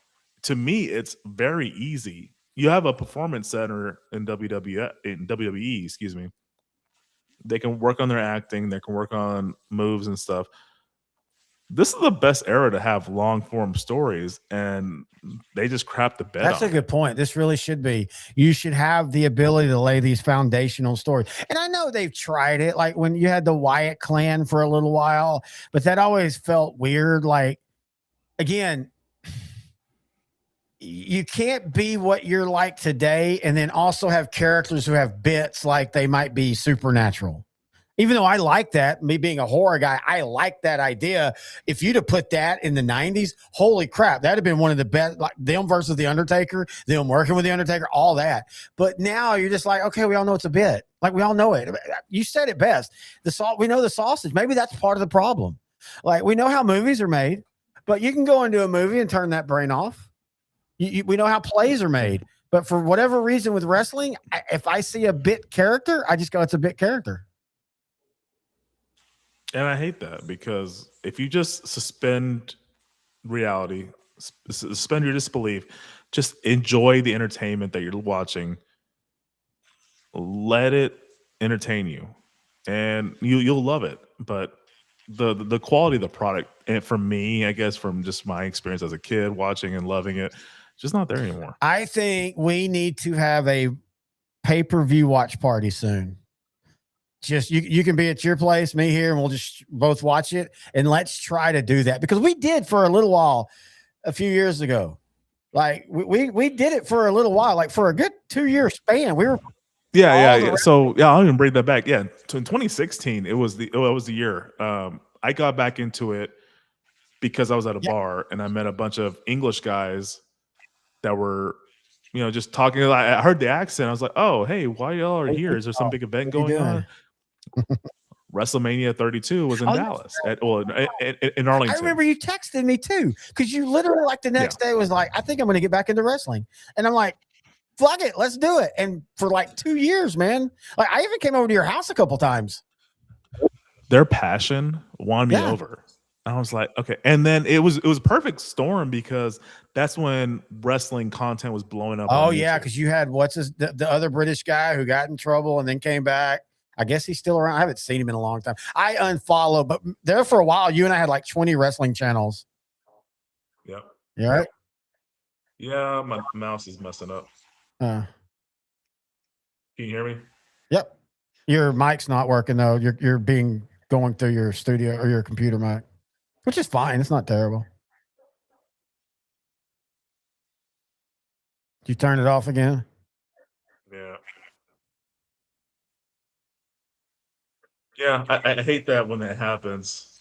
Yeah, it's still not working. But you're fine. You're fine. But yeah, I think we should try it, dude. Let's try it again. Okay. Yeah, let me know when you want to do a watch party. They have SummerSlam coming up, I think. Usually in the summertime, yeah. Yeah. I don't know if it's already happened or it's coming up, but it's definitely going to happen soon. Let me look. Next WWE pay-per-view. And that is one thing. And I know everybody is. Oh, wow. Good call, dude. Perfect. Slam is August. Oh, see, and this is there you go. You're back. This is the other thing. I get doing it with WrestleMania, but now SummerSlam is a 2-day event. Make WrestleMania be that's your Super Bowl. I get the 2-day. And by the way, when they first announced that, 4 years ago, I guess it started with the pandemic, didn't it? When they first announced the 2 days, everybody hated it. But then everybody's like, you know what? No, this is actually cool. But don't make SummerSlam do that as well. Like that. Because you know what's going to happen. What? Because it's just going to be all the major ones are going to have 2 days. Because it's more money. Like everything's very stock driven, money driven, and that kind of kills the storylines. It kills the product, in my opinion. And we're just talking about WWE. Like there's another big promotion that was funded by the Jacksonville Jaguars owner Tony Khan. Is it still big? Like, is it still going good? Yeah, it's still big. I mean, I know they have big events all over the world. They're heavily funded. They're still on TNT, HBO, TBS. Is Chris Jericho still part of it? That guy doesn't age. He's still in good shape. I'm pretty sure if he's not touring with Fozzy, he's probably wrestling. He was one of my favorite guys back in WCW, so underrated, but because of his size, he was never going to be considered a championship caliber wrestler. I absolutely love Chris Jericho back at WCW. He was the antithesis to the NWO in a good way. Like, sorry, well, because I remember he would have like his 1,004 holds, and he like knew the rule book. Like he would like list out stuff from the rule book. He had like a whole like sheets of paper, and then they would cut to commercial. They would come back, and he'd still be talking. Yep. I love that. He was so unique at the time because you all have these big giants, and you had this egotistical cruiserweight, big blonde haired doofus just talking and just being an idiot, and I loved all of it. My favorite, and this is how I know, it's my favorite. I actually remember this. My favorite moment in that era was because they did that multiple nights, and it was multiple Mondays, and it was always like right in the middle. There's always a lull. Even back in the Monday Night Wars, we all pretend like every match was amazing. We saw some shitty matches, and Chris Jericho was a part of some shitty ones. But he would start talking. They'd go to break, and he'd come back, like you said. One of my favorites is they come back and they shoot Jim Ross, and Jim Ross is eating a hot dog and drinking a beer. He's like, I don't have to talk. Let him talk. And so Chris, like, thank you. And he starts talking again. And then he just reinvented himself multiple eras, including, again, paper, his list. That's what he brought to AEW was that list and all, just, oh my God. It was, again, storytelling at its best. This is why I like, and I love the fact this turned into a wrestling show. This is why I like CM Punk. But I get tired of people claiming that the CM Punk pipe bomb, I'm so glad that's not said anymore. Remember, that was a big thing now. He said a pipe. It was staged.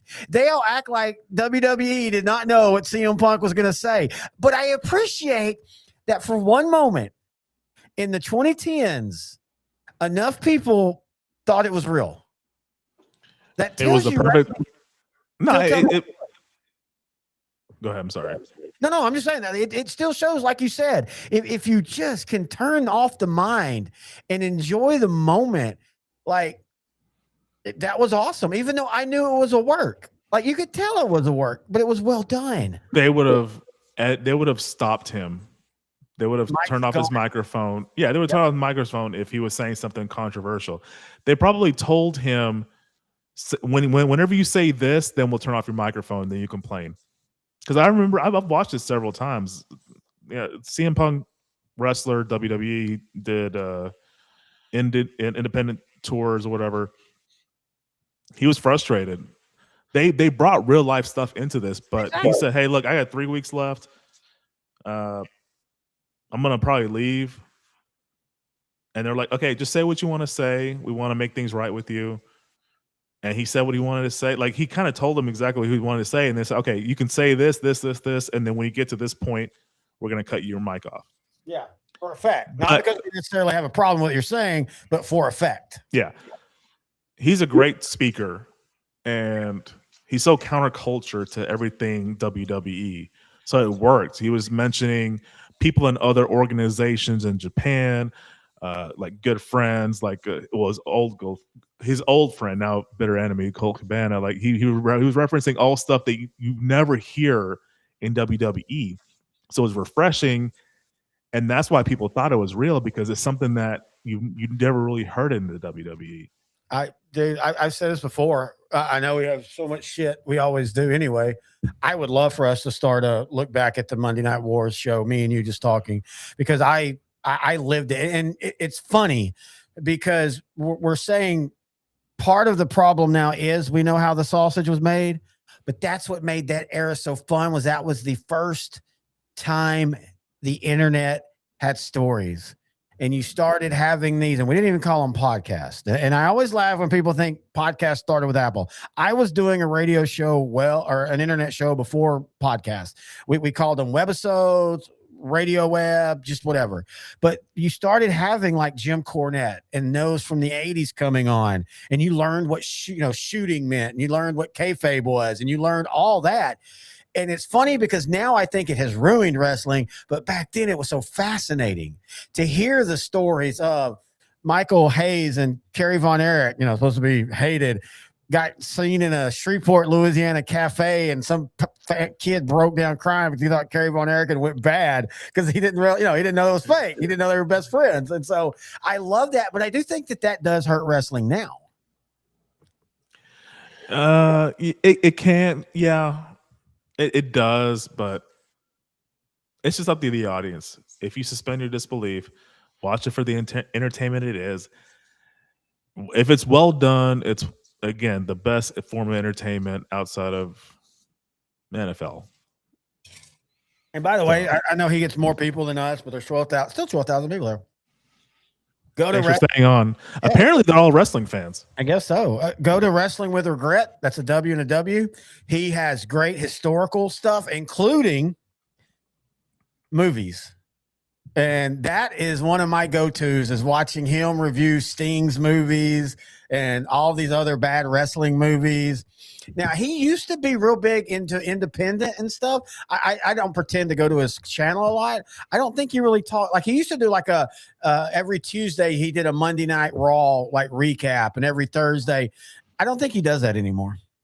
I don't think a lot of them are doing that just because there's someone out there that will do like a 15-minute recap, and that's what everybody gravitates towards. And then they go to these other channels for entertainment. Yeah, historical or entertainment or whatever purposes.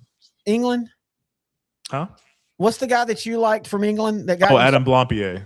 Is he still doing it? He has his own channel. And yeah, I don't think it's good because like he can do wrestling and board games. Those are his two favorite things. And he still does his how he would book something. Yeah, I'm not big into that, but I get why people would like it. Oh, I love it. It's great because he goes way overboard. Yeah, I still remember the day that I was at your house and we were kind of doing the whole, I'm back into wrestling, so am I. And I remember you showed me him because he was on that What Culture. And I'm like, oh, that's the board guy. Because I had seen him. Will Wheaton had a great series from between like 2011 and 2014 where You're not pronouncing his name right. Will Wheaton. It's Will Wheaton. Will Wheaton. But he had a board game show and where he would have all these famous people come on. They play like, I was just telling Jenny, we're watching that DTF St. Louis. Really weird show. Don't know if we like it yet. But one of the things is he goes to this board game store. And I was just telling her all these board games, and literally every one of them were on this show, Will Wheaton. And it was fun. That's what they would do. They play board games. And so I just remember that day, you're like, he's a big wrestler. I'm like, what? Holy shit. He's a board game. And then, like I said, he got in trouble by saying some things with some chicks he shouldn't have had. He kind of outed himself like, okay, that's not that big of a deal. But then it turned out there was a little bit more that maybe was a big deal, and he was but I'm glad he came back. I liked him. I'm just not big into fake booking. Same thing with I'm not big into fake drafts. Fake drafts? Yeah, like mock drafts. Oh, okay. Like, I like to read them. I like to read mock drafts. I send you mock drafts. I don't care to try to, we do it because it gives us content. And I don't hate when we do it. I have fun, but it's just not something I do a lot of. On the high school side, Matt Stepp, longtime friend of the show, he loves to do mock realignments. Like he'll do realignment year. And if you don't know, in Texas, every 2 years we realign schools by size. He will do 10 mock realignments. We've never done a mock realignment show because I'm like, I don't want to do a pretend thing. Like it's not going to happen. So why the hell would I care?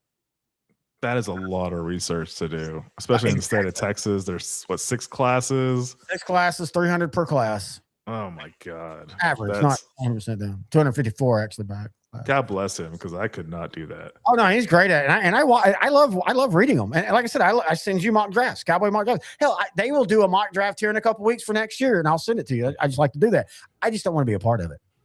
But yeah, I really would, dude. I've been thinking about this for a while. I really would like to try to get back into a wrestling, whether it be AEW, WWE. I don't know if I want to do both. And I do miss, and I do miss the old name. WWF just sounded better. I don't know why. Now WWE has been around longer than WWF. Exactly. That is such a crazy thing, man. 'Cause I remember when that changed. I was like, oh, that's going to end them. Not really. Well, they had at that point it was what 02. They didn't have any competition because they already bought WCW the year prior. So it was starting to wind down. Yeah. 02 to 07. That's when they get into like, and I think people now look finally back at it, but that's the Eddie Guerrero. You talked about soap opera. The Eddie Guerrero, like his wife was his kid, Rey Mysterio was his kid, and in the time, I remember everybody rolling their eyes. I do think now people look back more fondly at that. Oh yeah, I remember because I was still watching. It was waning down, but I was watching. Yeah. I remember specifically, he got a chair at the little SmackDown entrance ramp, sat down, and read a book. Chapter 1, chapter 2, like talking about Ray's son Dominic, who's now a big time wrestler now. It was hilarious, and he's modeled his look after Eddie Guerrero, which I love because everybody loves Eddie Guerrero. Eddie Guerrero tragically died, tragically underrated. I mean, if you can go back into time and keep him alive. You start your federation in 2003 with Chris Jericho and Eddie Guerrero, and you lived the high line because everybody would have effing loved it. And it's sad because he got himself cleaned up. It was just a culmination of abusing his body, and finally just had his heart just gave out. It's just sad. He was such a well-liked person. I think he relapsed. I think I read that he relapsed. Oh, I just assumed it was just his body just gave out finally. Dude, he was only 38 when he died. By the way, that's something that's impressive with someone like CM Punk. That dude was a straight edge. Yeah. I mean, at least that's what he said. And from all accounts, there's never been any, I think he really is to be able to do. So it's different now. That's another thing. I think one of the problems with wrestling now is they don't wrestle on the road. They don't do these dark. So a dark match, folks, is like I've told you many times. I used to go to a bunch, but my favorite one, WCW, NWO, Hearns Coliseum in Shreveport.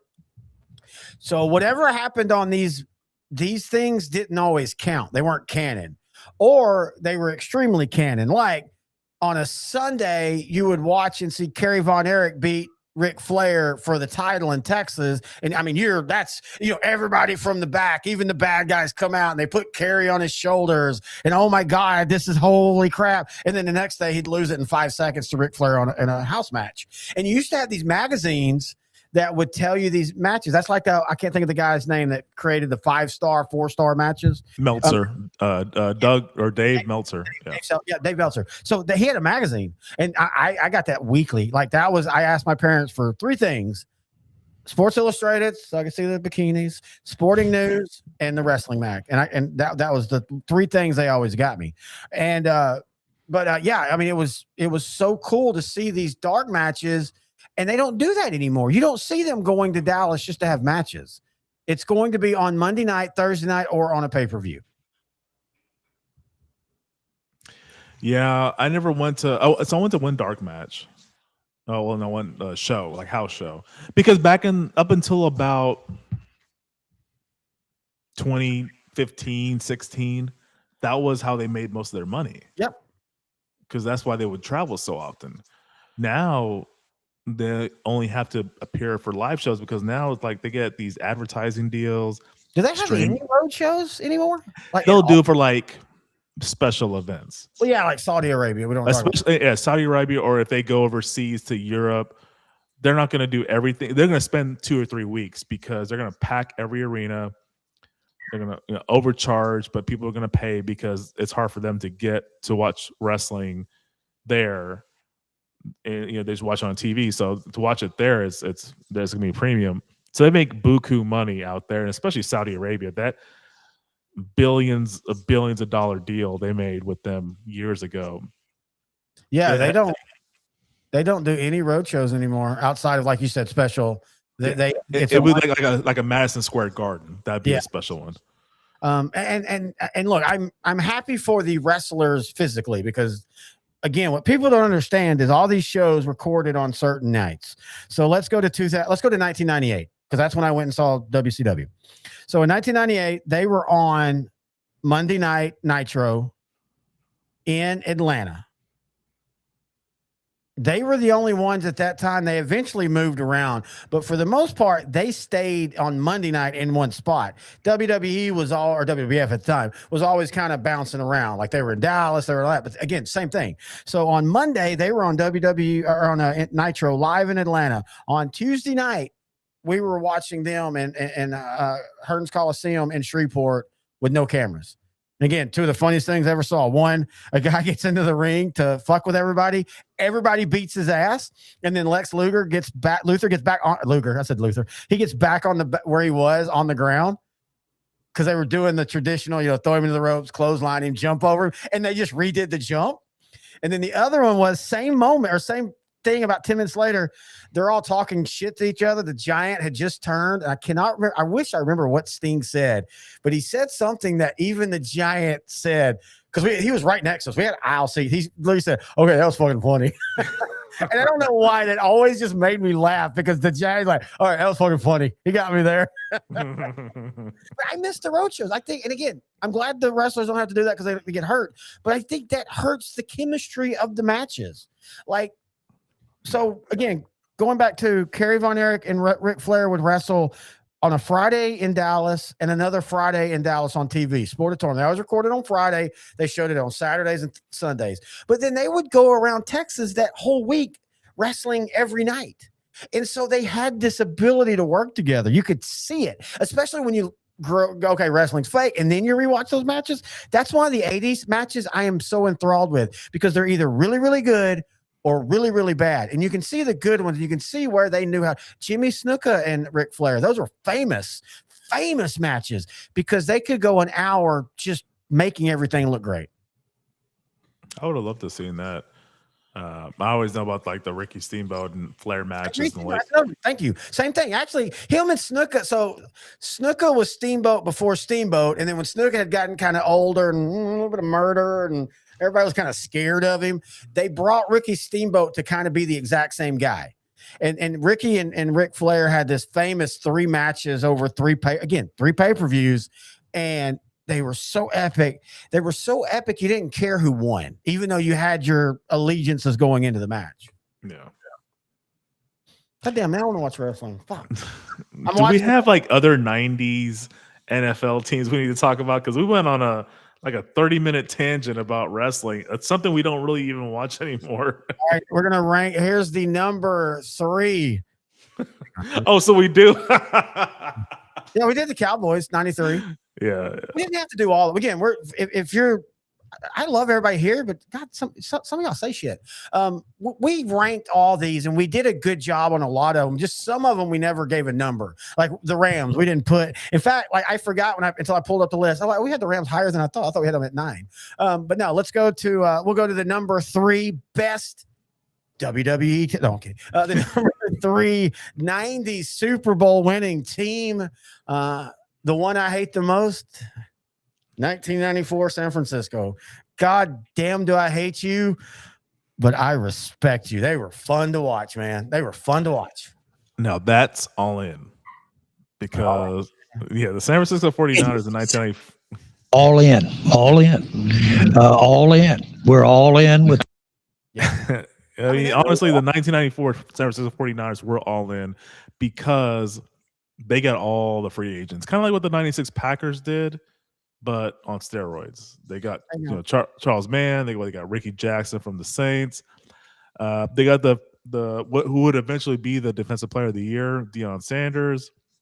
They drafted William Floyd out of Florida State, supposed to be like a fullback that would revolutionize the position for a decade to come, but He would've. injuries derailed that.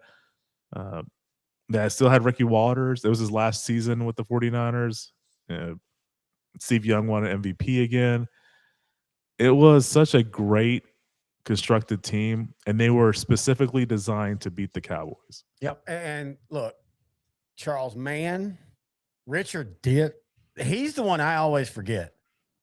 He was still productive in 1994. Oh, yeah. Again, we're only talking 10 years out from when he was part of the, what the Bears were. First in points, sixth in defense, oddly enough. I think that tells you just more how good the offensive was in that era. We were in an in-between. So you were having to deal with teams like the Niners with a slot who would throw, the Cowboys with a traditional fullback, and then say Houston with a run and gun. You couldn't just build a defense based on one thing. Now, San Francisco was able to with Dallas because you knew that was your Super Bowl. And the reason I don't put them higher on the list is not just because I hate you. It's because you needed Dallas to shit the bed in the first quarter to win that game. I don't think even with Barry Switzer, I don't think that game is won by the Niners if they don't jump out 21-0. It was an all-time bad first quarter for the Cowboys. Ended up being Troy Aikman's best game ever, in my opinion, the 94 NFC Championship game. Now, some people would say the opening game to the 1999 season at Washington, the overtime thriller, but to me, still 3 interceptions in that game too, though. Yeah. That was a weird game. That's one of my favorite games. That's one of my favorite overtime. I have a picture of him over here to my left of him in that game. Wait, it's in the NFC title game, isn't it? Yeah. Yeah, he's always said that's his favorite game. And it was a loss. They lost 38-28, but they fought valiantly to get back in the game. The Michael Irvin pass, catch, not catch. We'll have to do a short. In fact, I've already planned on that. When you come here, we're going to do a short on that. The Michael Irvin fumble was not a fumble. I don't care what we talk about. That was not even a fumble then. He did not have possession of the ball. Which I don't like to acknowledge that Michael Irvin didn't have possession of a ball, but yeah, Alfredo Roberts at one time. Keep going, please. But no, yeah. So that's why San Francisco's not higher up, talent wise. I mean, you want to talk about just pure man to man, they're as talented as any other team that won a Super Bowl. But at the end of the day, it still took Dallas shitting the bed in that NFC title game.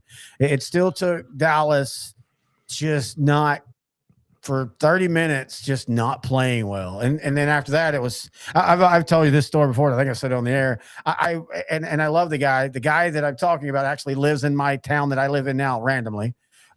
We kind of reconnected. He does woodwork, and he made a thing for my wife for our anniversary a couple years ago. But he's not a big football guy. I mean, he watches at it, but he's not a big football fan.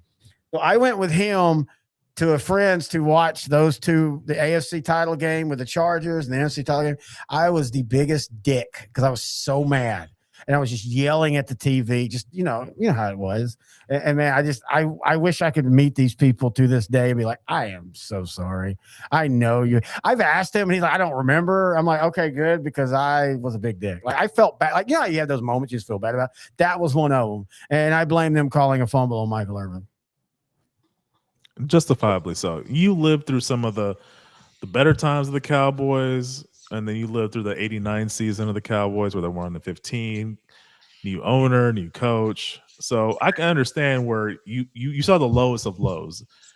And then 92, you saw the highest of highs. Oh, I mean, also that was when I, and I've said it before, as I've gotten older, I talked to you about this personally. I coached. I always wanted to coach and I didn't end up doing broadcasting. So one year in 2009, I got back into coaching and I just didn't have that competitive flavor for it anymore. Like I wanted the guys I was coaching to do well, but I really did not care if we won or lost. Back then, I still lived every sport win or loss. Like, man, Cowboys were only going to lose 3 to 4 times a year, but it was going to be gut punch every time because they were so good. They were going to either get beat by a better team, which didn't really happen, or like 94 Detroit, just get outplayed for that one night and just be like damn it, you got to watch this other team celebrate like they've won a Super Bowl. And Dallas is like, okay, yeah, we're going to lose 3 more of those. We're good. So going back to the Niners, they lost 3 games that year. They were 13-3. Oh, we talked The about last game.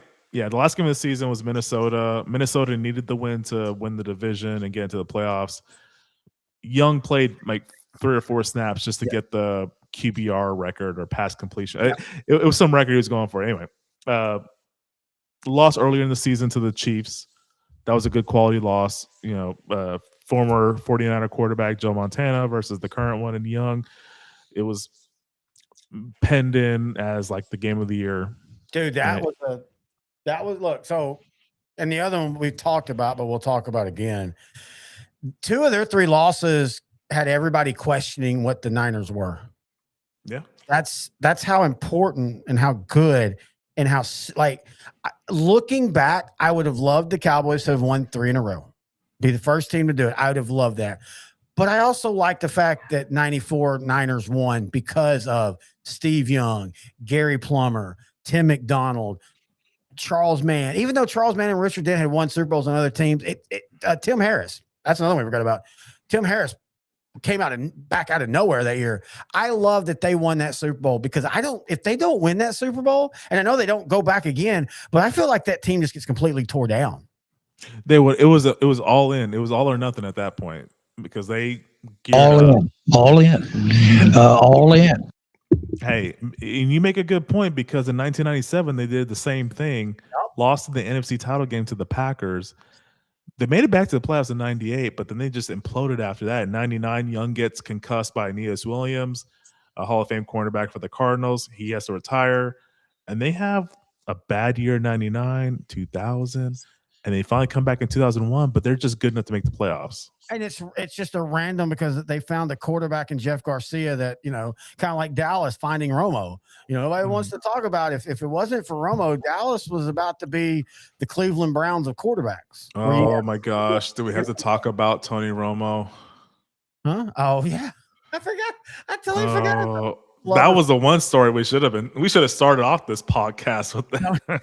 You don't know Tony Romo got arrested for what they call in Wisconsin an OWI. Basically a DWI. They let him go immediately.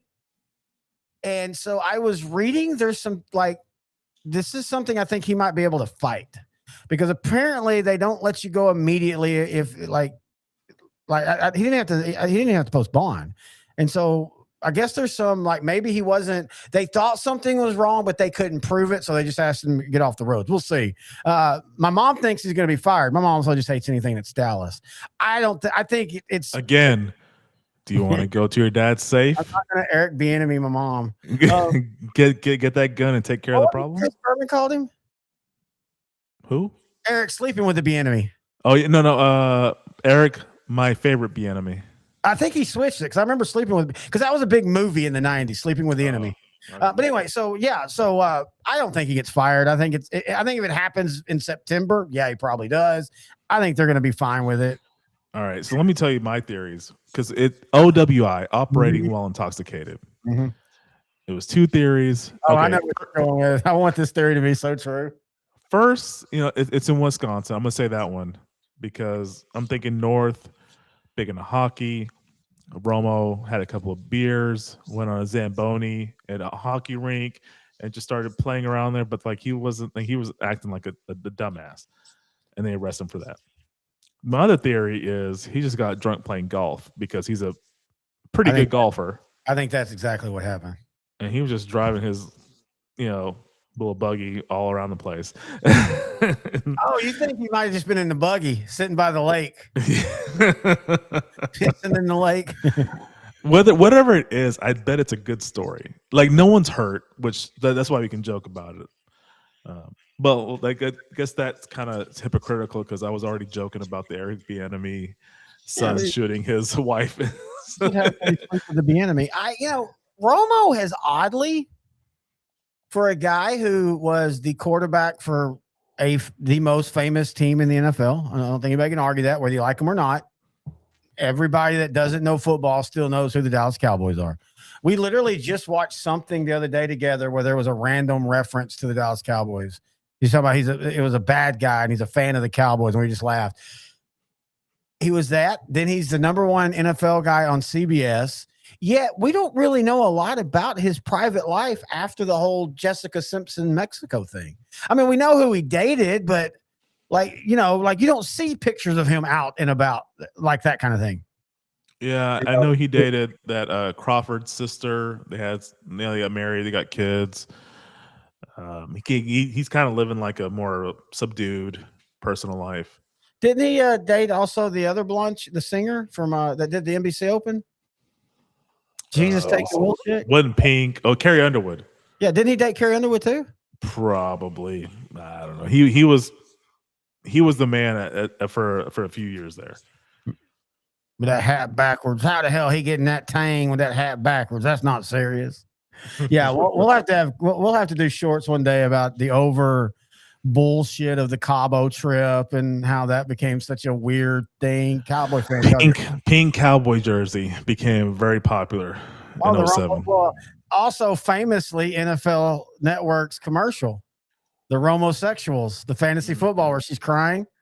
Yep. Famous. I missed that era of NFL. Let's talk about that. Let's talk about. We kind of talked about it a little bit. ESPN, after making $1 billion, decides they need to lay off people.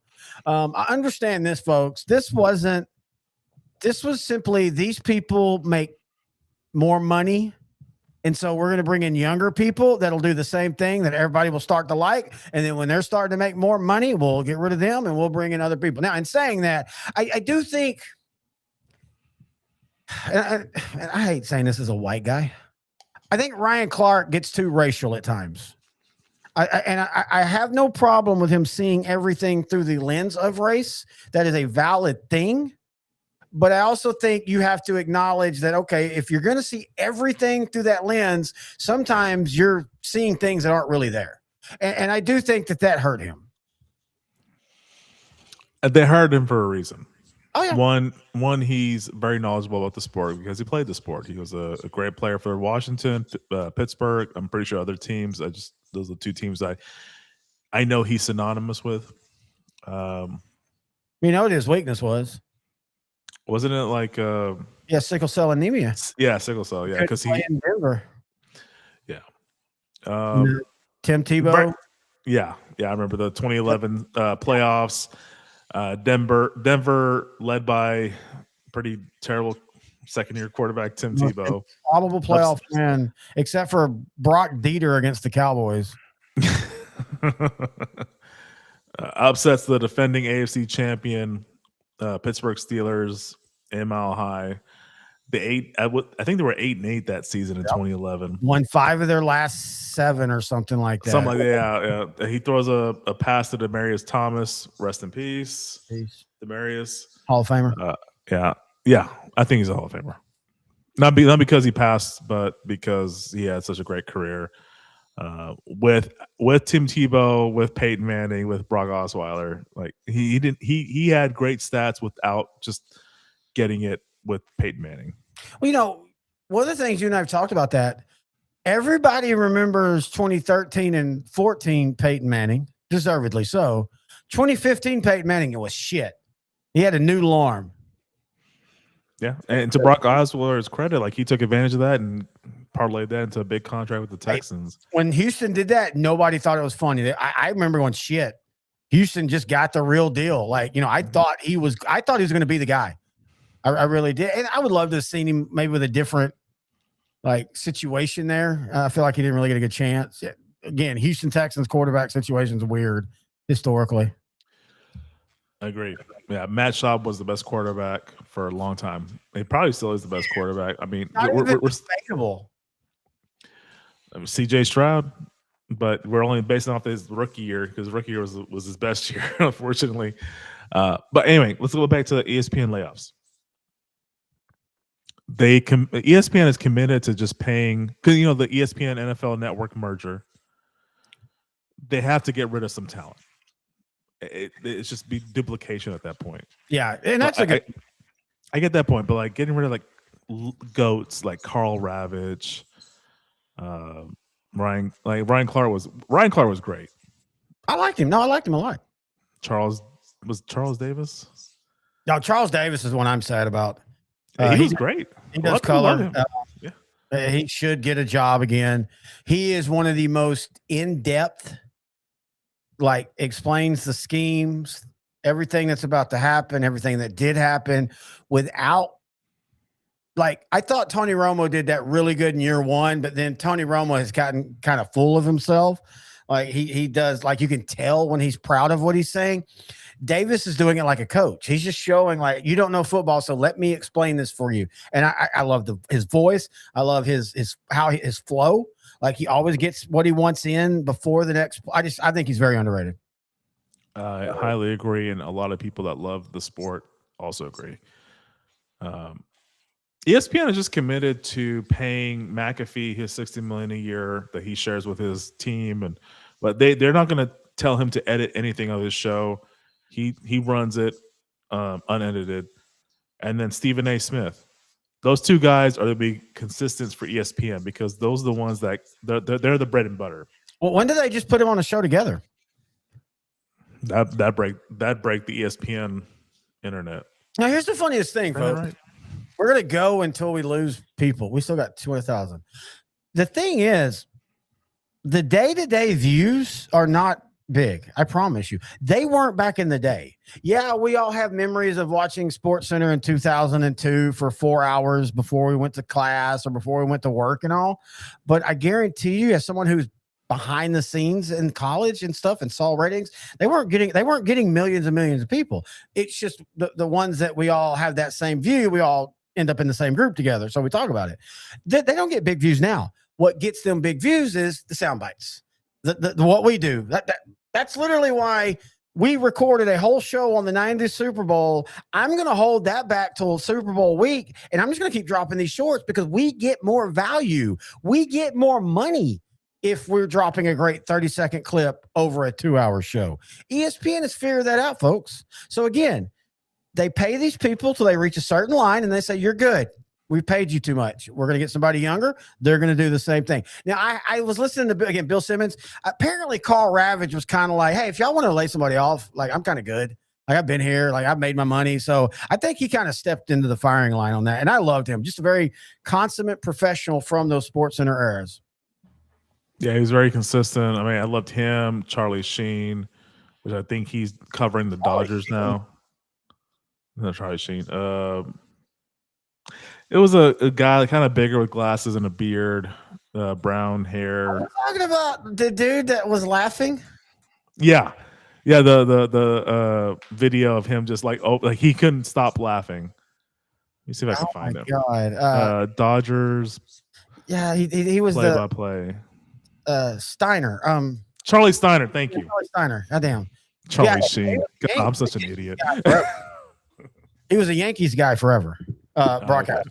But yeah, he was funny. Again, I love that era. I have, again, nostalgic for that era, man. That's right. When I was, between 96 and 2004. I mean, Craig Kilborn. People know him from hosting a show, but like, no, he was a SportsCenter anchor. Dude, have you seen Kenny Mayne lately? He looks bad. Well, I know he lost his hair quickly, but yeah, but he went bad quick. Like, he made a big comeback. If you remember when God damn it, what's his name? Oberman. Remember when Oberman came back for a little bit? Keith Oberman, man. Yeah, I love Keith Oberman. Keith Oberman, Dan Patrick. One of my favorite shows, Sports Night. I've never got you to watch it. We're going to watch it one day for the show. Sports Night was basically them. That was the whole story. It was Aaron Sorkin before West Wing. It was about a fledgling cable, sports company, and the two lead guys was basically Keith Oberman and Dan Patrick. Dan Patrick's another one. I listen to his show daily. In fact, I sent you a link, something the other day on him. And I don't like Pat McAfee. I did when he played. I thought he was funny in little bits. But then also, that was 10 years ago. I'm not a bro humor guy anymore. I don't like douche bro humor. And that's literally all the show is douche bro humor. Yeah, I agree with you. That is what it basically is now. But that resonates with 2026 people, youth, if you will. They're looking for entertainment. He provides that in their way, for better or worse. He has a market. It's been working for him. Good for him. I mean, He found the market. He was a punter in the NFL. He was And a really fun to good watch. His best year was his last year. He retired. He was smart. Yeah, I mean, good for him. I'm happy for him. And now, like, I see him now. He's trimmed down a little bit, got more cut. Like he has the look now of a bona fide star. And I'm not gonna hate on him. It's just he's not someone I would typically watch. Yeah, he's just not my thing. And I have to acknowledge what I loved about sports radio in the early 90s was the Ticket here in Dallas, and they're basically the one that created what became douche bro humor. Like, not just always talking football. That's why we do the show we do. I didn't want to just talk football. It's sports, food, movies, and booze. That was the Ticket. And they were the first one that did that successfully. Man, before then, if you listen, sports radio wasn't around. It was only like in the New York Fan. But all they did was literally just talk like three deeps. And, the Giants are got to get rid of that fourth string tackle and blah, blah, blah. And the Ticket comes along and they're having sports talk, but they're also having guys night out where they record everybody at a bar just getting drunk, or they, that kind of stuff. So I have to acknowledge that what I liked in the 90s has evolved into something I don't like now. Great analogy. I would not have put that together. But yeah, you're right. The Ticket back in the 90s is kind of like what's going on right now. Yeah. But I kind of like how they did it back then. It was very informative. Yeah. But it was just entertainment. It's like WWE, like pro wrestling, sports entertainment. Yeah, good point. It doesn't. I mean, also like a lot of the stuff. Some of the stuff. I'm not going to claim that I've watched a ton because I don't like him. I started watching when he first started his own show outside of ESPN. But it's like, dude, I can tell your take is being researched by which way you think people will like you, not that's your actual taste. That's one of my issues with Stephen A. Smith. One of my issues with Stephen A. Smith and Skip Bayless was like, I get it. You are two different people, but oh my God, y'all always disagree on every sports talk. No, that's not. And that's why the first thing I've always told you, first thing I always told Grant, like, if we're 50-50 on something, yeah, one of us jump on one side, one of us jump on the other. It leads to good debate. But if you truly believe this, and I truly believe this, I'm not going to change my view just to give us some debate. Like, I think you can enjoy just two guys reminiscing or talking about the same thing approvingly as much as, oh my God, which is each one going to say about LeBron James this week or Tony Romo or et cetera, et cetera. You really notice it more when Aaron Rodgers goes on the Pat McAfee show because it really comes across that Pat McAfee just agrees with everything Aaron Rodgers has to say. I'm like, even the most dumb people would disagree with some of the stuff he says. That's a good point. By the way, it seems like he's kind of calmed down on that. I noticed the other day Aaron Rodgers and his family has reconnected. He was estranged from his mom and his brother and his dad. But have you noticed he hasn't really said anything? Like, I don't even think he's been on Pat McAfee for a while. Oh, I mean, maybe not. I haven't really heard anything. I know he was talking about his wife last offseason. He hasn't really mentioned her this offseason. Maybe she doesn't even exist. Oh, that's a good point. I mean, why he's so secretive? I get you want your privacy, but you weren't private with like Danica Patrick, Shailene Woodley, Olivia Munn. Olivia sends pictures. You can put it in my butt, mine. Like it. What? Like what is it? Like, well, I just feel like it just makes me feel like she doesn't exist. I'm sorry. I'm gonna say it. It just feels like she doesn't exist. All right. That's so funny. I don't even know who this is. Aaron Rodgers' mysterious wife, Brittany, remains out of the public eye. Oh, she has a name. I didn't know she had a name. Has there ever been a picture of her? I'm guessing plain-looking brunette. It's this chick. Oh, yeah, there's actually a couple pictures. Really? Oh, yeah, there is. Okay. I mean, I was kind of going with what you're going with. I haven't not heard anything. Oh, wait, no. Okay, you know what? Okay. I want to show Are we doing a short? No. I got it. I might have a little love for Aaron Rodgers now. Look what he posted last year. Oh, hang on, let me screen share it. I got respect for this. I got a lot of respect for this. Cancun with me, Amore. Now look at her. Miss. I gotta admit, dude, I like that. That's hilarious right there. That's somebody leaning into the humor. I give you credit for that, Mr. Rogers. That just, I mean, someone would have taken a photo of this. So Well, there is a picture of her. Hang on, let me find it. okay. I need to. I don't know. I don't know if this is her or not. I'm not going to pretend that I do. I won't believe it unless like he brings her on air. Not that he needs to. So, I'm just saying, like, why even bring up he's married? Like, what was the whole point of him saying he got married? Because he's so quote private.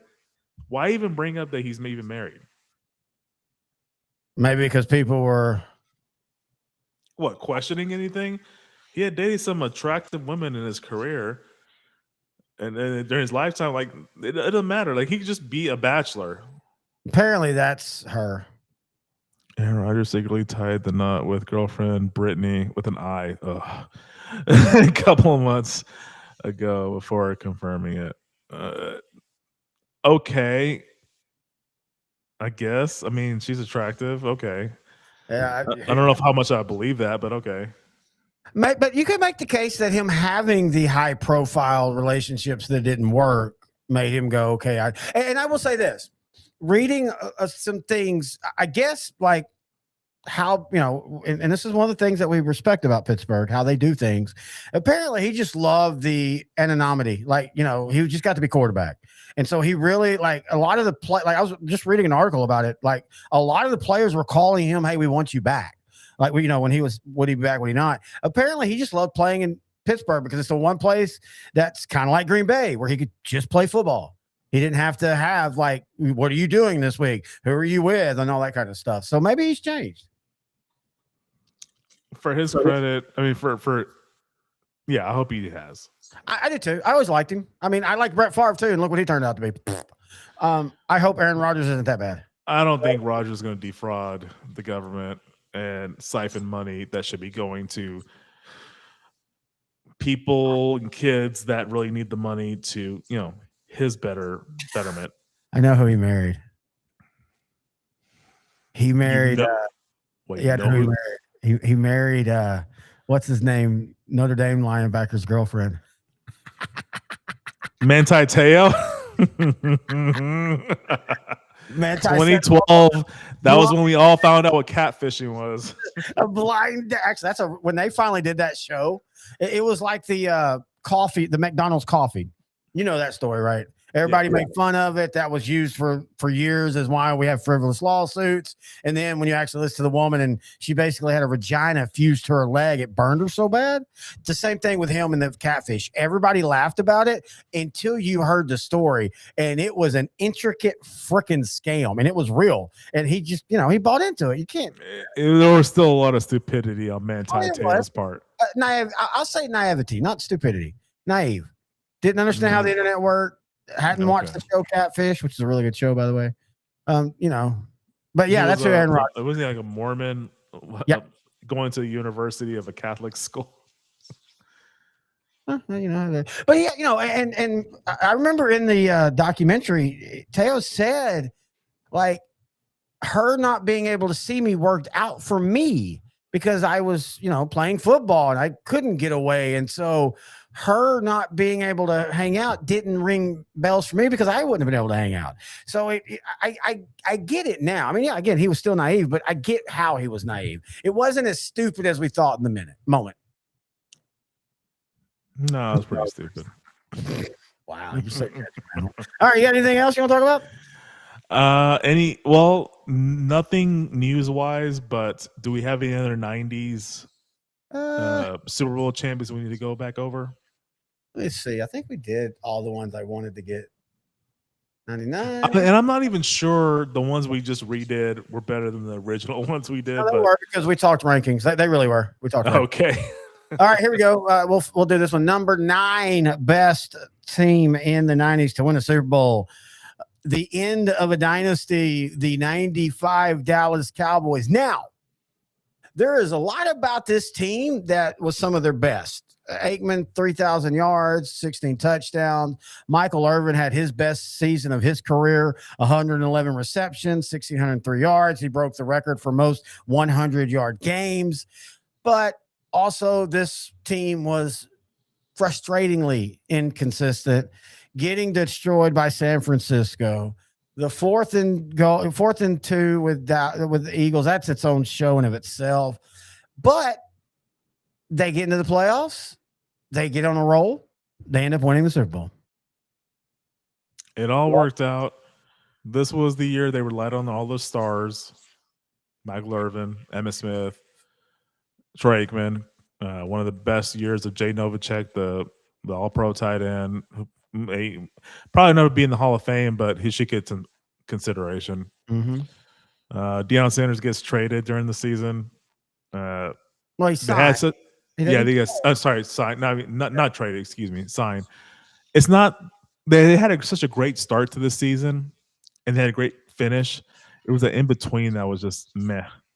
But hey, I still remember the Thanksgiving game against Kansas City. I couldn't kiss the TV screen game because Michael Irvin makes his best catch of his career, where he's juggling to make a catch in the end zone for a touchdown, and I kissed the screen because it looked impossible in 1995.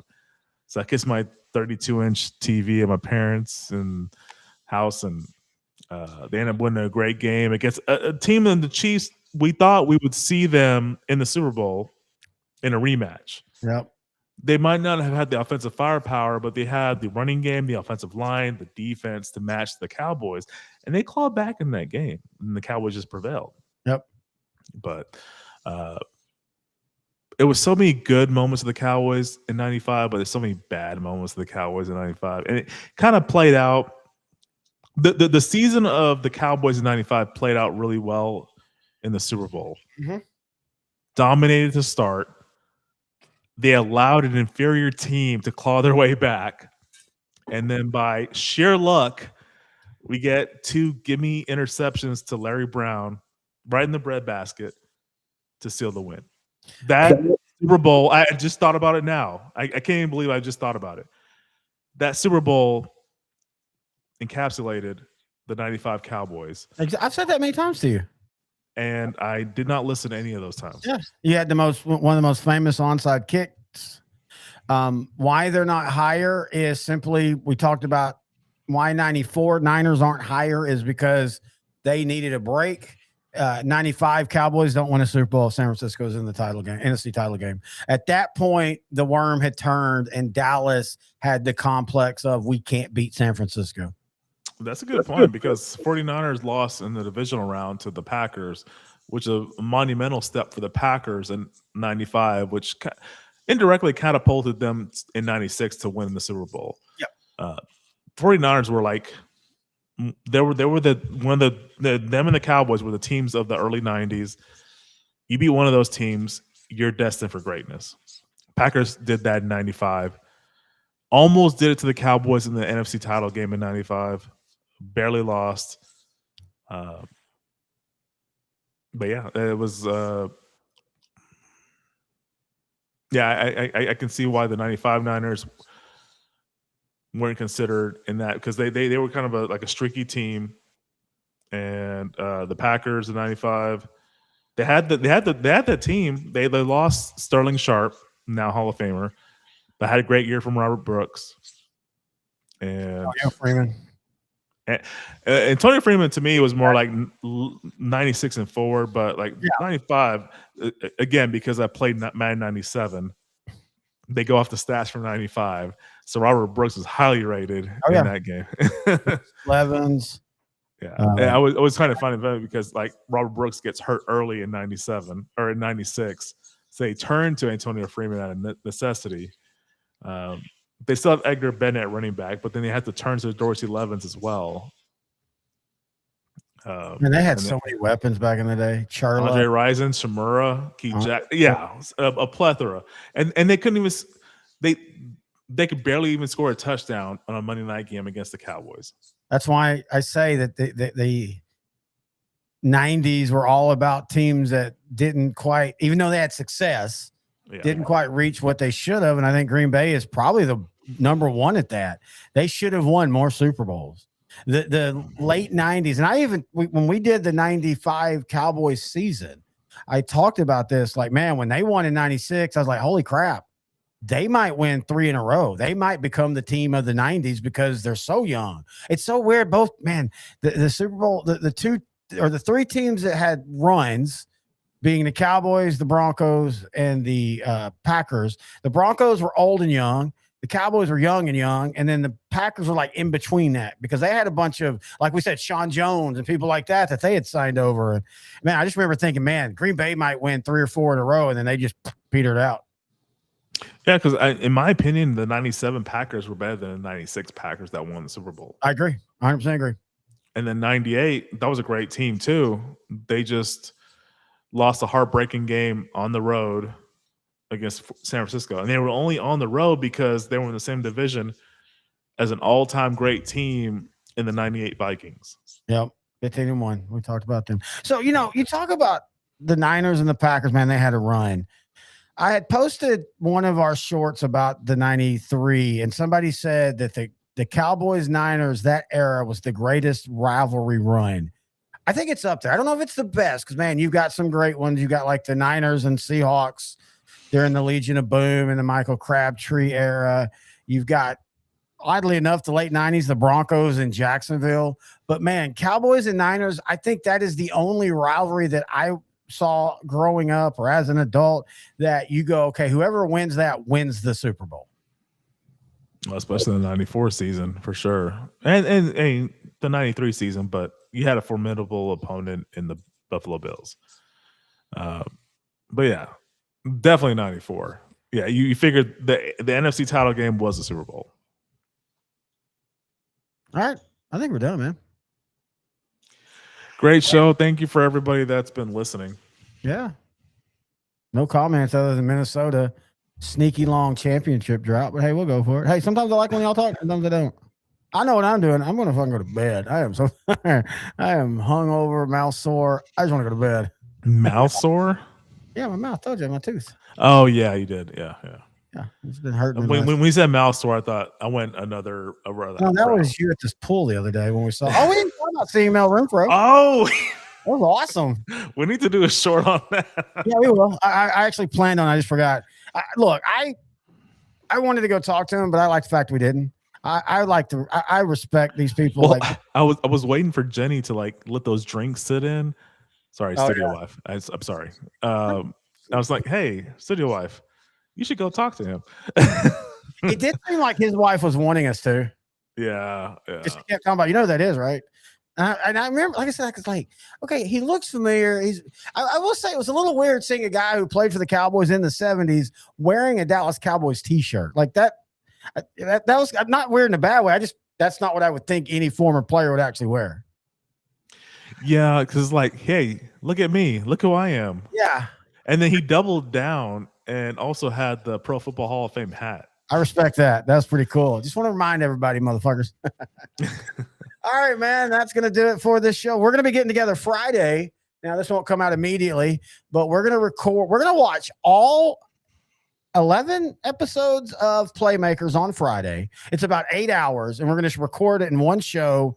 We're going to watch it. Now, I have the DVD, but we're actually just going to watch it on YouTube because they have a 4K up, and I don't even have a DVD player. Like, I have an Xbox somewhere, but I don't even know where all the connections are. So, but we're going to watch all 11 episodes, and then we're going to put that down into maybe one, maybe even two shows, depending on how it goes. But other than that, dude, we're getting close to football season, man. Camps will be reporting here soon. We're going to be having we're going to pretend to watch that first preseason game, get bored by the third snap, and move on. Oh, man, I was going to be done by the kickoff, but okay. I always like to watch that first one, though, man. It gets me all excited. All right. We're going to end it now. All right.